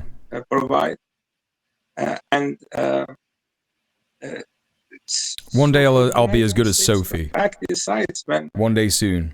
U.S. intelligence community says Iran doesn't have a nuclear weapon program, and IAEA says Iran doesn't have a nuclear weapon program. That wasn't supposed to be done. IAEA did issue a report 2 days before the attacks, which I think was coordinated by Western governments. And the report questioned a number of sites in Iran that with IAEA inspectors, they had found some enriched material that were used 20 years ago, 30 years ago. And these old files were supposed to be closed because this is nothing new. They were supposed to be closed under the 2015 nuclear agreement. Iranians thought they were closed. The other side says they were not. And what Iranian government has been saying is that, Israelis have Mossad, this intelligence service. They are good at what they do. With the war on in the last 12 days, we had Mossad agents. I know that we can't really do anything about it. We can't really change what's happening. But one of my pet peeves is when people's mics cut out when they're on Zoom calls, and it's just very crackly. Because there's probably nothing wrong with this guy's microphone. It's probably absolutely fine. It's just that his volume is fluctuating, and then the noise gate is not picking it up. It's kind of like you can't hear the siren if I do that. If I don't speak for a bit, but you can hear it while I'm speaking. You know what I mean? We had 5 car bombs in Tehran, for example. They engage in these activities, and the Iranian government believes they actually polluted some of these sites, the Israelis did, so they can create a case against Iran, so they can provide the report. So this is what I've been talking about when Iranian intelligence was saying that they had a bunch of files to say that the IAEA was compromised by Israel, and the attack on Iran came surprisingly after that.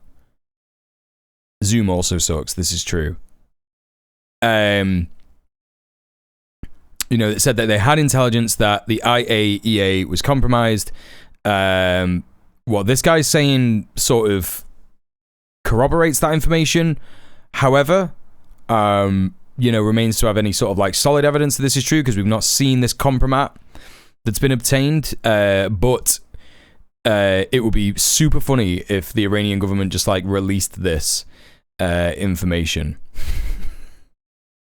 I would like that very much if that happened. No, why are you doing this?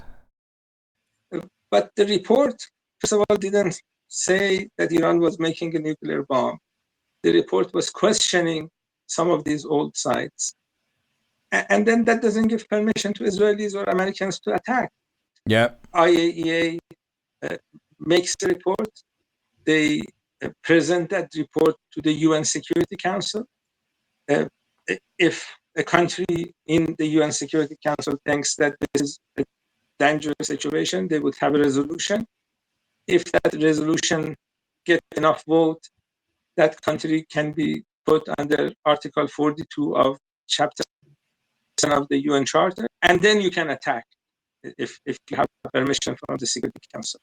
So you have to go through a process. You cannot just cite a report and then start. Yeah, but as we know, they simply will just do whatever they want because the UN Security Council doesn't mean anything for horrific imperialist nations like the USA and Israel. So, as you say, there's a lot of confusion about Iran's nuclear program. Iran. Vitingale says, lurking, but I want to say that as a sovereign nation, Iran has every right to develop a nuclear weapon. I think they're thinking future technology, not obsolete and planet destruction, poisoning technology, focusing their resources on more effective technologies. Did you hear about how Iran took out 4 Israeli F-35s, a jet considered to be stealth and never before taken out in combat? Yeah, I mean, yeah, you raise a good point. You know, at the end of the day, I think Israel fucked around and found out. I think that they did think that they could probably swiftly destroy Iran's defensive capabilities. They didn't. It took them a long time. The US had to get involved. And even when the US was saying, yeah, we're doing a ceasefire now, Israel was just like still bombing them. Unclear as to whether that was planned or not. Probably planned. But you know, they still weren't able to achieve their objectives in Iran, you know, regardless. So yeah, absolutely right. Thanks so much for the support, Vitingale. Appreciate that. Appreciate you. Actually, let's move on. Let's go on to the PAL action stuff because we only put this on because I was eating my lunch. So we'll move on because before I get to the end of the stream, which is approaching vastly, I want to get some attention on the PAL action update. So this is an interview with Zoe Jardiniere and columnist Robert Colville in a debate on LBC where the Palestine Action should be called a terrorist group. Let's hear what she has to say.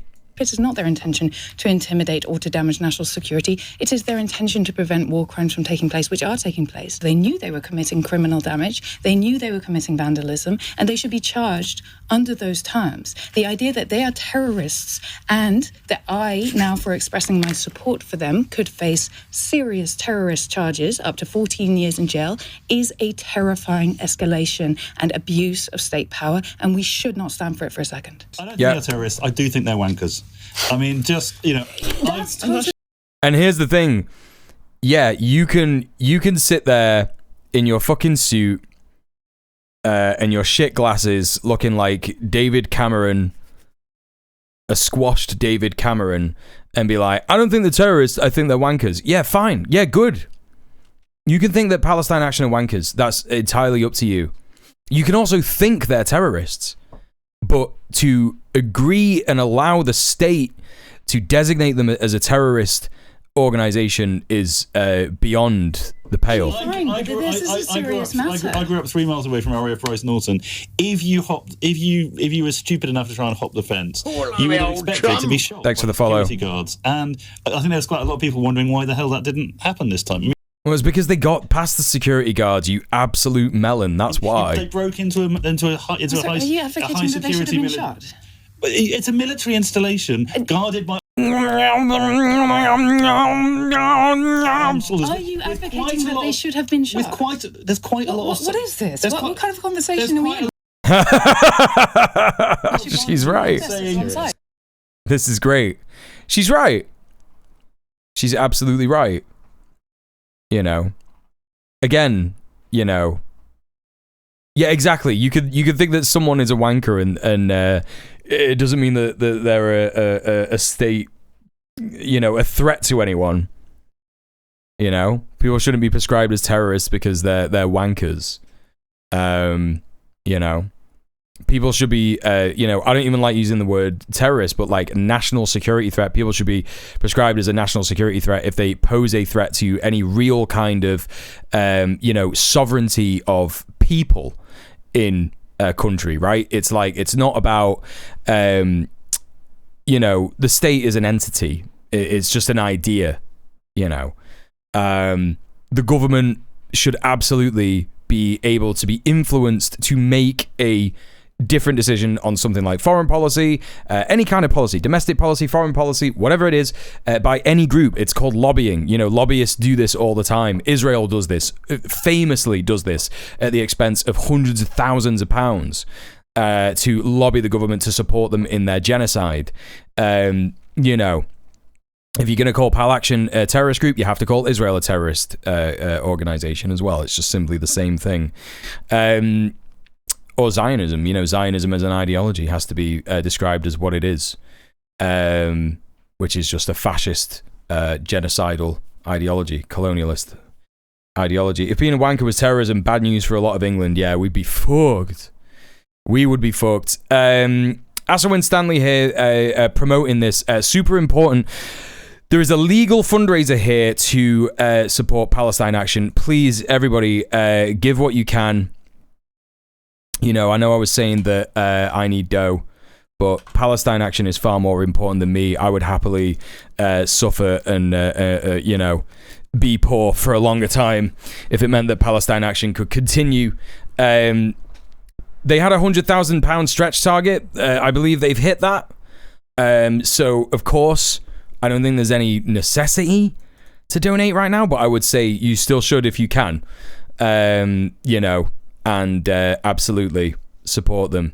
There's a limited time in which to do this where you can get a proper defense for an organization that may be called a terrorist organization, because of course after they are prescribed a terrorist organization, you will not be able to defend that ruling in any meaningful way. So great news that this has happened already, but please don't let this as I said, let's not be complacent. Let's push harder than ever. And if you can, please do donate. I believe you can do this from anywhere in the world as well. So even if you're in the US, you can donate. So please go and do that. I'm going to pin that and probably have that link on a timer command in the chat for the next couple of days. So yeah, please do that. Loki here saying Palestine Action has raised over £100,000 in 24 hours to challenge this Israel lobby-backed campaign for prescription as a terrorist organization. Join the thousands of people who've donated here. That's right. And yeah, that's the Pal Action update. We covered most of this yesterday on the stream. I'm going to be making a video out of my commentary on that yesterday. Yeah. That will be on the YouTube channel that most of you have just subscribed to today and checked out, so you'll be able to see that. Welcome back, Husker. How are you doing? Let's quickly go through the UK trans rights lobby day that's happening at the moment. So this week, a legal challenge has forced the UK's EHRC to alter its guidance on the Supreme Court's sex ruling. The claim that it's compulsory for workplaces to provide single-sex toilets has been stripped out. So this is great news. Let's read this article in The National real quick. How do I do that? I thought that was... here we go. Okay, yeah, because Twitter suppresses links. Am I going to be able to read this? Yeah. Okay. The UK's Human Rights Watchdog has been forced to change its guidance on single-sex spaces amid a legal challenge against its interpretation of Supreme Court ruling on trans rights. In April, the UK's highest court ruled that the words woman and sex in the Equality Act 2010 refer to biological sex and are not affected by a trans person acquiring a gender recognition certificate. 9 days later, the Equality and Human Rights Commission, EHRC, issued guidance stating that the ruling meant in workplaces it's compulsory to provide sufficient single-sex toilets. The guidance was subject to a legal challenge by Gus Good Law Project, Friends of Red Planet, who argued that the EHRC guidance is either wrong in law or, if right, breaches the UK's obligations under the Human Rights Act 1998. Good Law Project said at the time, put shortly, that the definition of man and woman in the Equality Act 2010 does not read across to the different legislation which deals with toilets and normal legal meaning of those words, which include lived gender, continues to apply. Now the EHRC has changed its original guidance to remove its claim that Supreme Court ruling means workplaces must provide single-sex toilets. The alteration is signposted on its original page and dated June 24th. That's literally yesterday. The guidance now states, in relation to workplaces, requirements are set out in the Workplace Health, Safety and Welfare Regulations 1992. These require suitable and sufficient facilities to be provided, including toilets and sometimes changing facilities and showers. So, much better wording. Toilet, showers and changing facilities may be mixed sex, where they are in a separate room, lockable from the inside. Where changing facilities are required under regulations, and where it is necessary for reasons of propriety, there must be separate facilities for men and women, or separate use of those facilities, such as separate lockable rooms. A much better bit of progress there than previously. Good Law Project's director Joe Moem said the EHRC had formally abandoned its contention that employers need to provide single-sex toilets. In a statement, the project said that EHRC had irresponsibly failed to highlight to employers the profound change in its position. That's completely true. This was all done incredibly speedily with, people on the Supreme Court who are arguably compromised in terms of agreeing with the anti-trans lobby that brought the case to the Supreme Court for Women Scotland. A woman was told by her employer she needed to start using the men's toilets, and she went home and attempted to take her own life. So that is exactly the consequences of something like this. Very important to remember. We urge public bodies and our media, for whom all of this often seems to be a kind of game, to act responsibly and with proper care towards a vulnerable minority that feels, with justification, to be besieged. Given that the EHRC has now conceded a key point in our case, we are considering our next steps. So this is good news. Extremely good news. Today taking place, this is Good Law Project's update on it. I imagine it's going to say similar stuff. A day before this happened, Parliament decided to abandon its own policy to placate activists who accosted a trans barrister on the parliamentary estate. So the UK Parliament has implemented a trans bathroom ban, telling trans people that they are no longer to be allowed to use toilets which align with their lived gender. Instead, trans people have been told they must use facilities that correspond to their biological sex or gender-neutral toilets. This comes after an incident last week where, following a grilling of the Equality and Human Rights Commission by the Women and Equalities Commission, a trans barrister was accosted by activists for using the facilities she had been told to use by parliamentary staff in line with the policy then in place. Robin White, a trans barrister, attended the committee as a member of the public. Due to a serious health condition, she asked staff if she could sit close to the door so she could access the toilets with ease. Staff told her she'd easily be able to access the female facilities along the corridor. But when she went to make use of the facilities after the session, she was confronted by two prominent gender-critical activists who loudly and unpleasantly demanded she do not use the female toilets. They alerted security to her presence and asked them to intervene. The activists made a complaint rather than taking action against the activists, who had appointed themselves vigilante toilet police. Parliamentary staff instead provided them with an apology for having allowed White to use the women's facilities, despite this being in line with the then parliamentary policy. So then, the day before a lobbying day, literally yesterday, or it may have been on 23rd. Yeah, this was on the 23rd of June. They have now made it so that there is a trans bathroom ban in Parliament. This is 2 days before today, which is the day where trans rights groups have been scheduled to meet with their MPs and talk about the Supreme Court ruling. We're going to go through the What the Trans thread here. They are live tweeting with whoever the social media manager is. Thank you so much for the follow. Appreciate that. The The event is due to take place from 1 p.m. till 4 p.m. As reported yesterday, trans toilet ban had been put in place the day before the mass lobby was due to start. Ruled that trans people should use the facilities of their biological sex. With such a large amount of trans people due to join Trans Solidarity Alliance today, the toilet ban is expected to be ignored. There's also a possibility there will be anti-trans activists planning to come to Parliament today for the express reason to police the toilets and provoke reactions of those looking to use the facilities. This is very, very likely and completely insane that this is where we're at in society. It's the most fucking British thing of all time. There have been calls to avoid providing any reaction to these anti-trans activists, to avoid giving them a story to sell to the Daily Mail and other low-quality journalists, so we'll see how that goes. Main event is the massive amount of trans people due to come to speak directly to their MPs, and we will be there to keep you updated on the latest. Due to strict rules around cameras in Parliament, a lot of updates will be in text form. We will also be recording some audio-based interviews in which we'll be airing on our podcast.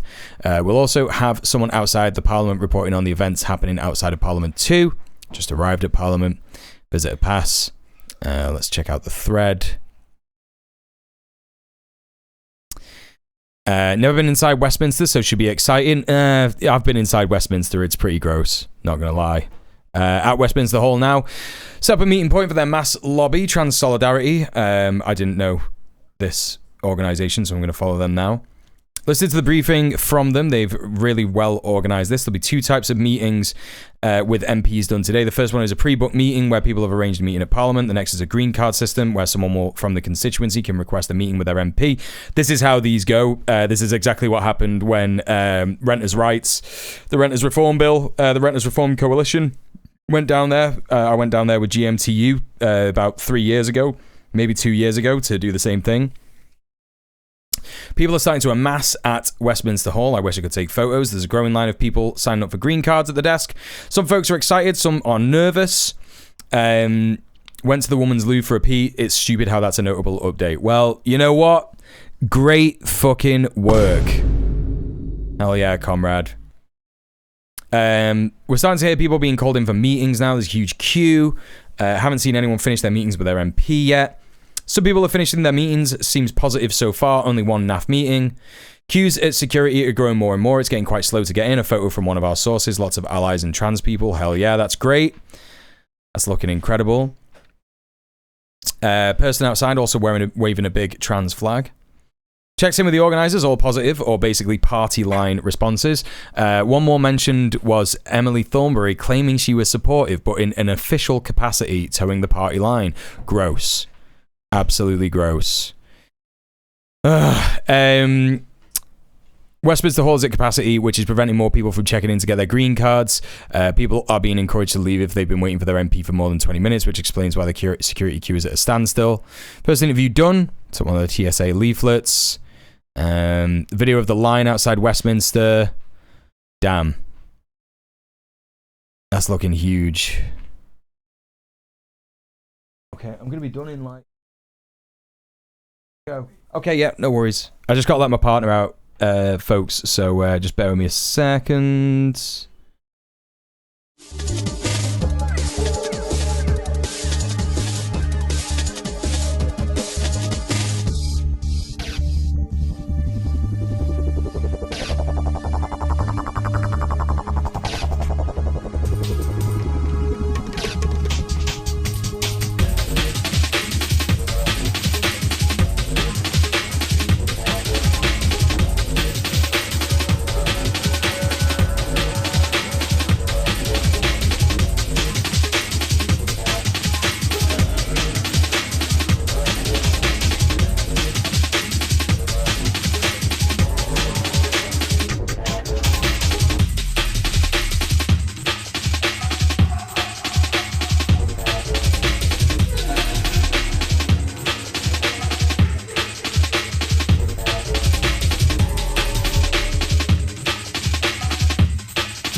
Sorry about that, y'all.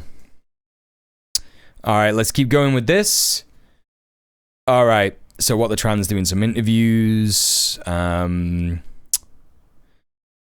Just interviewed Tim Farron. No way. Tim Farron, the leader of the fucking Democrats, liberal Democrats? Wasn't this guy like a homophobic? He's not the leader anymore. I thought he was a homophobe, this guy. I'm sure there'll be a thing that says controversy.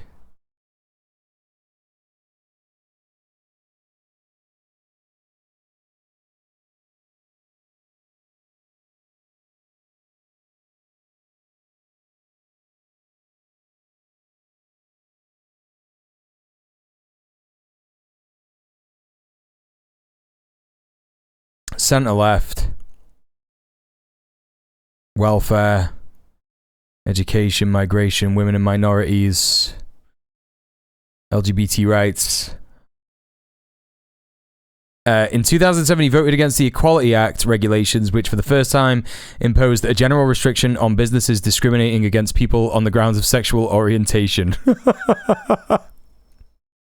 In May 2015, regarding a court ruling which found that a Belfast bakery had acted unlawfully in refusing to carry out an order for a cake in support of gay marriage, Farron said it is a shame it ended up in court, and it's important that you stand for people's rights to have their conscience, but if you're providing a service, that's the key thing. You need to do so without prejudice, without discrimination against those who come through your door.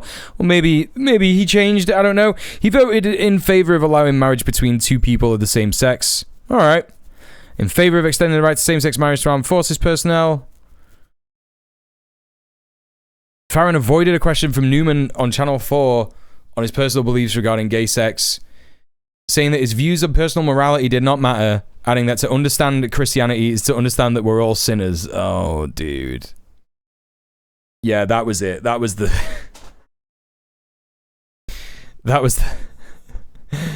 Oh, God, it's so funny. I do not... And said... Oh, wait. Nigel Evans asked him in Parliament whether he thought being gay was a sin, to which he replied, I do not. And he said that he was very proud to have supported his party's efforts to introduce gay marriage. Maybe he's changing his... Oh, here we go. Farron expressed regret over his previous assertions that he did not consider homosexuality to be sinful. He felt under pressure from his party, which led him to foolishly and wrongly make a statement. That was not right. Wait, what? So, what? Farron's handling of questions regarding LGBT rights and the sinfulness of homosexuality have been heavily criticised by LGBT plus liberal Democrats as his continued association with anti-gay evangelical groups. Yeah, I thought so. Yeah, I thought this was the case. Oh, man. This is so stupid. We're all sinners, affectionate. Yeah, literally same. Literally same. This is crazy that Tim Farron is like... God, what does he think about trans people if he thinks like that about, like, gay sex and all this? Yeah, it's just ridiculous. There is a lord who is wearing a trans flag tie, not sure of his name. That's a good fucking sign. Really, really busy. No toilet incidents that I'm aware of yet. This is good. Event is due to finish at 4. There's so many people, it's definitely going to overrun. Good chat with Nadia Whittam. Yes. So I think things are winding down. Sat down at the moment in front of my battery bank. Phone is running out of charge. Hearing that some folks had to queue for over 4 hours to get in. Been here since 12, just seeing the numbers. Anti-trans activists would never be able to put up these numbers coming into Westminster. Yeah. No new major news. Tons of people still coming in. Second-hand accounts from staffers saying this is the largest mass lobby they have seen in Parliament. This is really, really good. I think that what we can take from the Tim Farron stuff, Naptaker, is that he's probably fine to support queer people being queer, but he probably thinks it's bad. That's what I'm taking from this. Feel free to correct me if you think that's wrong, but it certainly seems that way, you know? It certainly seems that that's what he's saying. In the 11 years they've been working in Parliament, damn, that's mad. Last few people waiting in security. It's taken over 5 hours for it to get to this point. Still a ton of people waiting in Westminster Hall for their MPs. Things are wrapping up for the day. Going to wrap up the thread. Well, that seems really, really positive. Whether it's going to have an effect, we will see. But it's important to remember that these kinds of lobbying events, when they take place, they will remind our elected leaders that, in fact, on the ground, there is a lot of support for a particular issue. And if these people get ignored, there will likely be electoral consequences. So fingers crossed that that is the way that this is going to be read. Again, I'm a cisgender person. I'm not going to speak for trans people, but the trans people that I've listened to have said that the way in which trans people get liberation is not via electoral politics. Again, in the same way that none of us will get liberation through electoral politics, we can use that as a method to gain liberation, but we will never be freed by the ballot box. Please consider joining a trans assembly in your local area. If you live in Manchester, there is the Manchester Trans Liberation Assembly that I would recommend. In London, there are the beginnings of a London Trans Assembly with Flint, and I would recommend getting involved with them. I think you could probably join that through RS21 or the Dyke Project, or Trans Kids Deserve Better,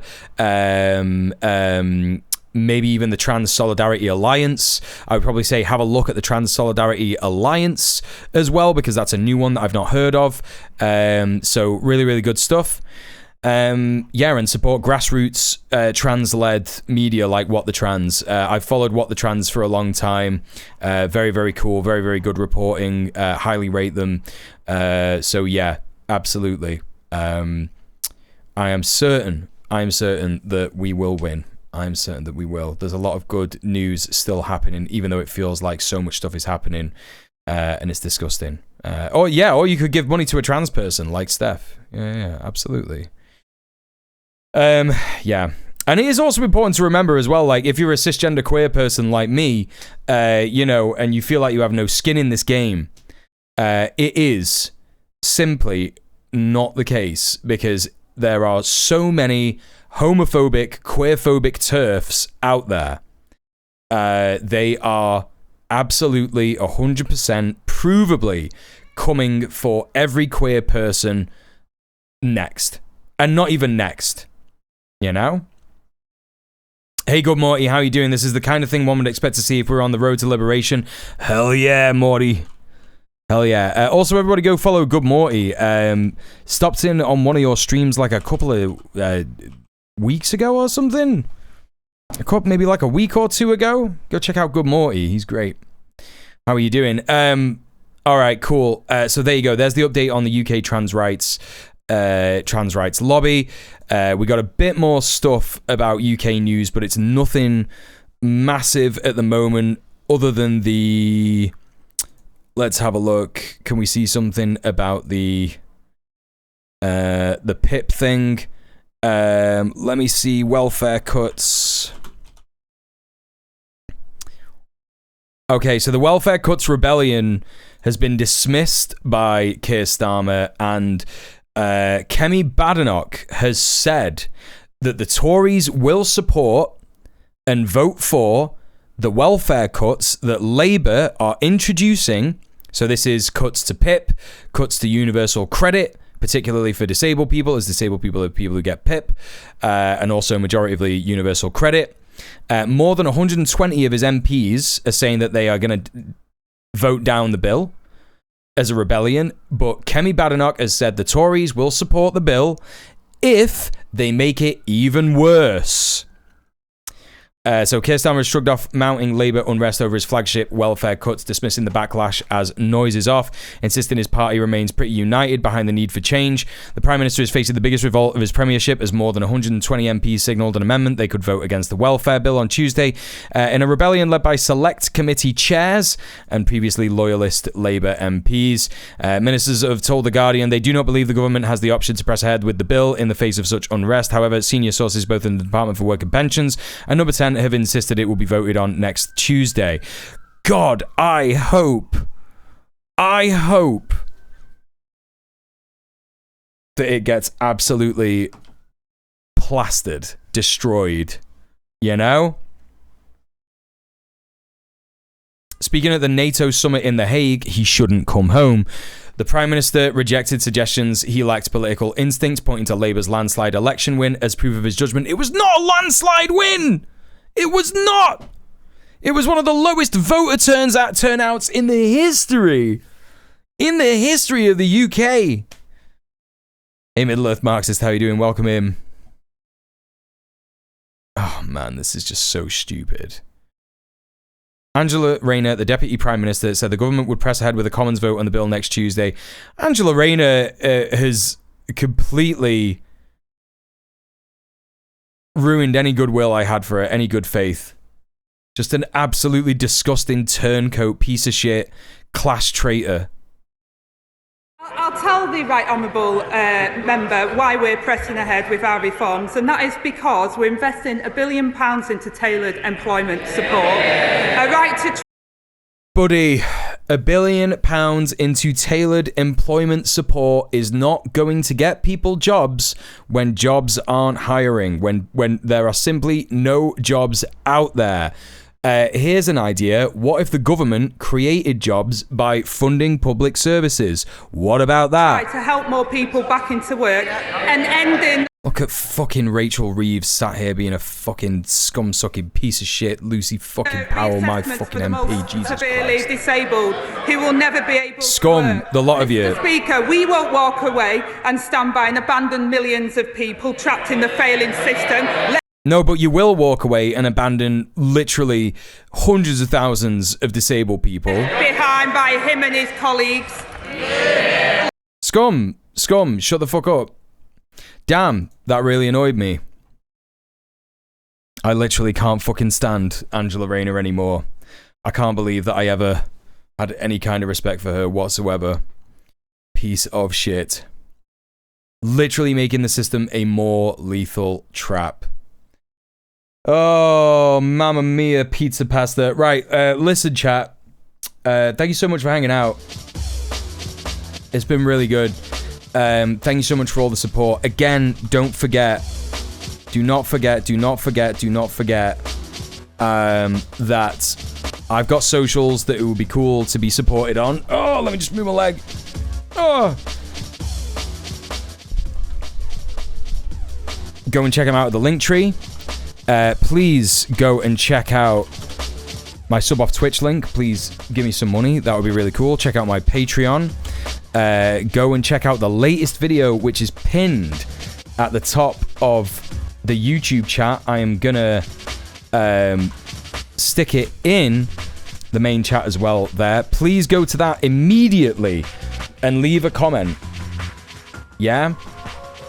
Go to that link immediately, like it, and leave a comment. It will push the video up in the algorithm. And subscribe and get notifications for my next video, which will be coming out either tonight or tomorrow, depending on when I get it done for.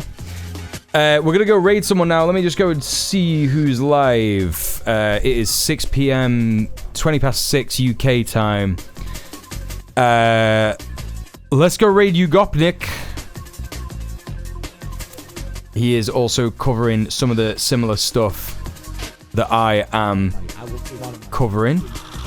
I think he might have just started his stream. Yeah, he's only been on for an hour. Alright.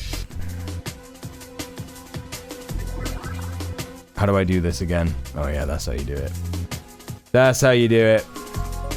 Give Mule money, Mule money now. Mule and money needing a lot now.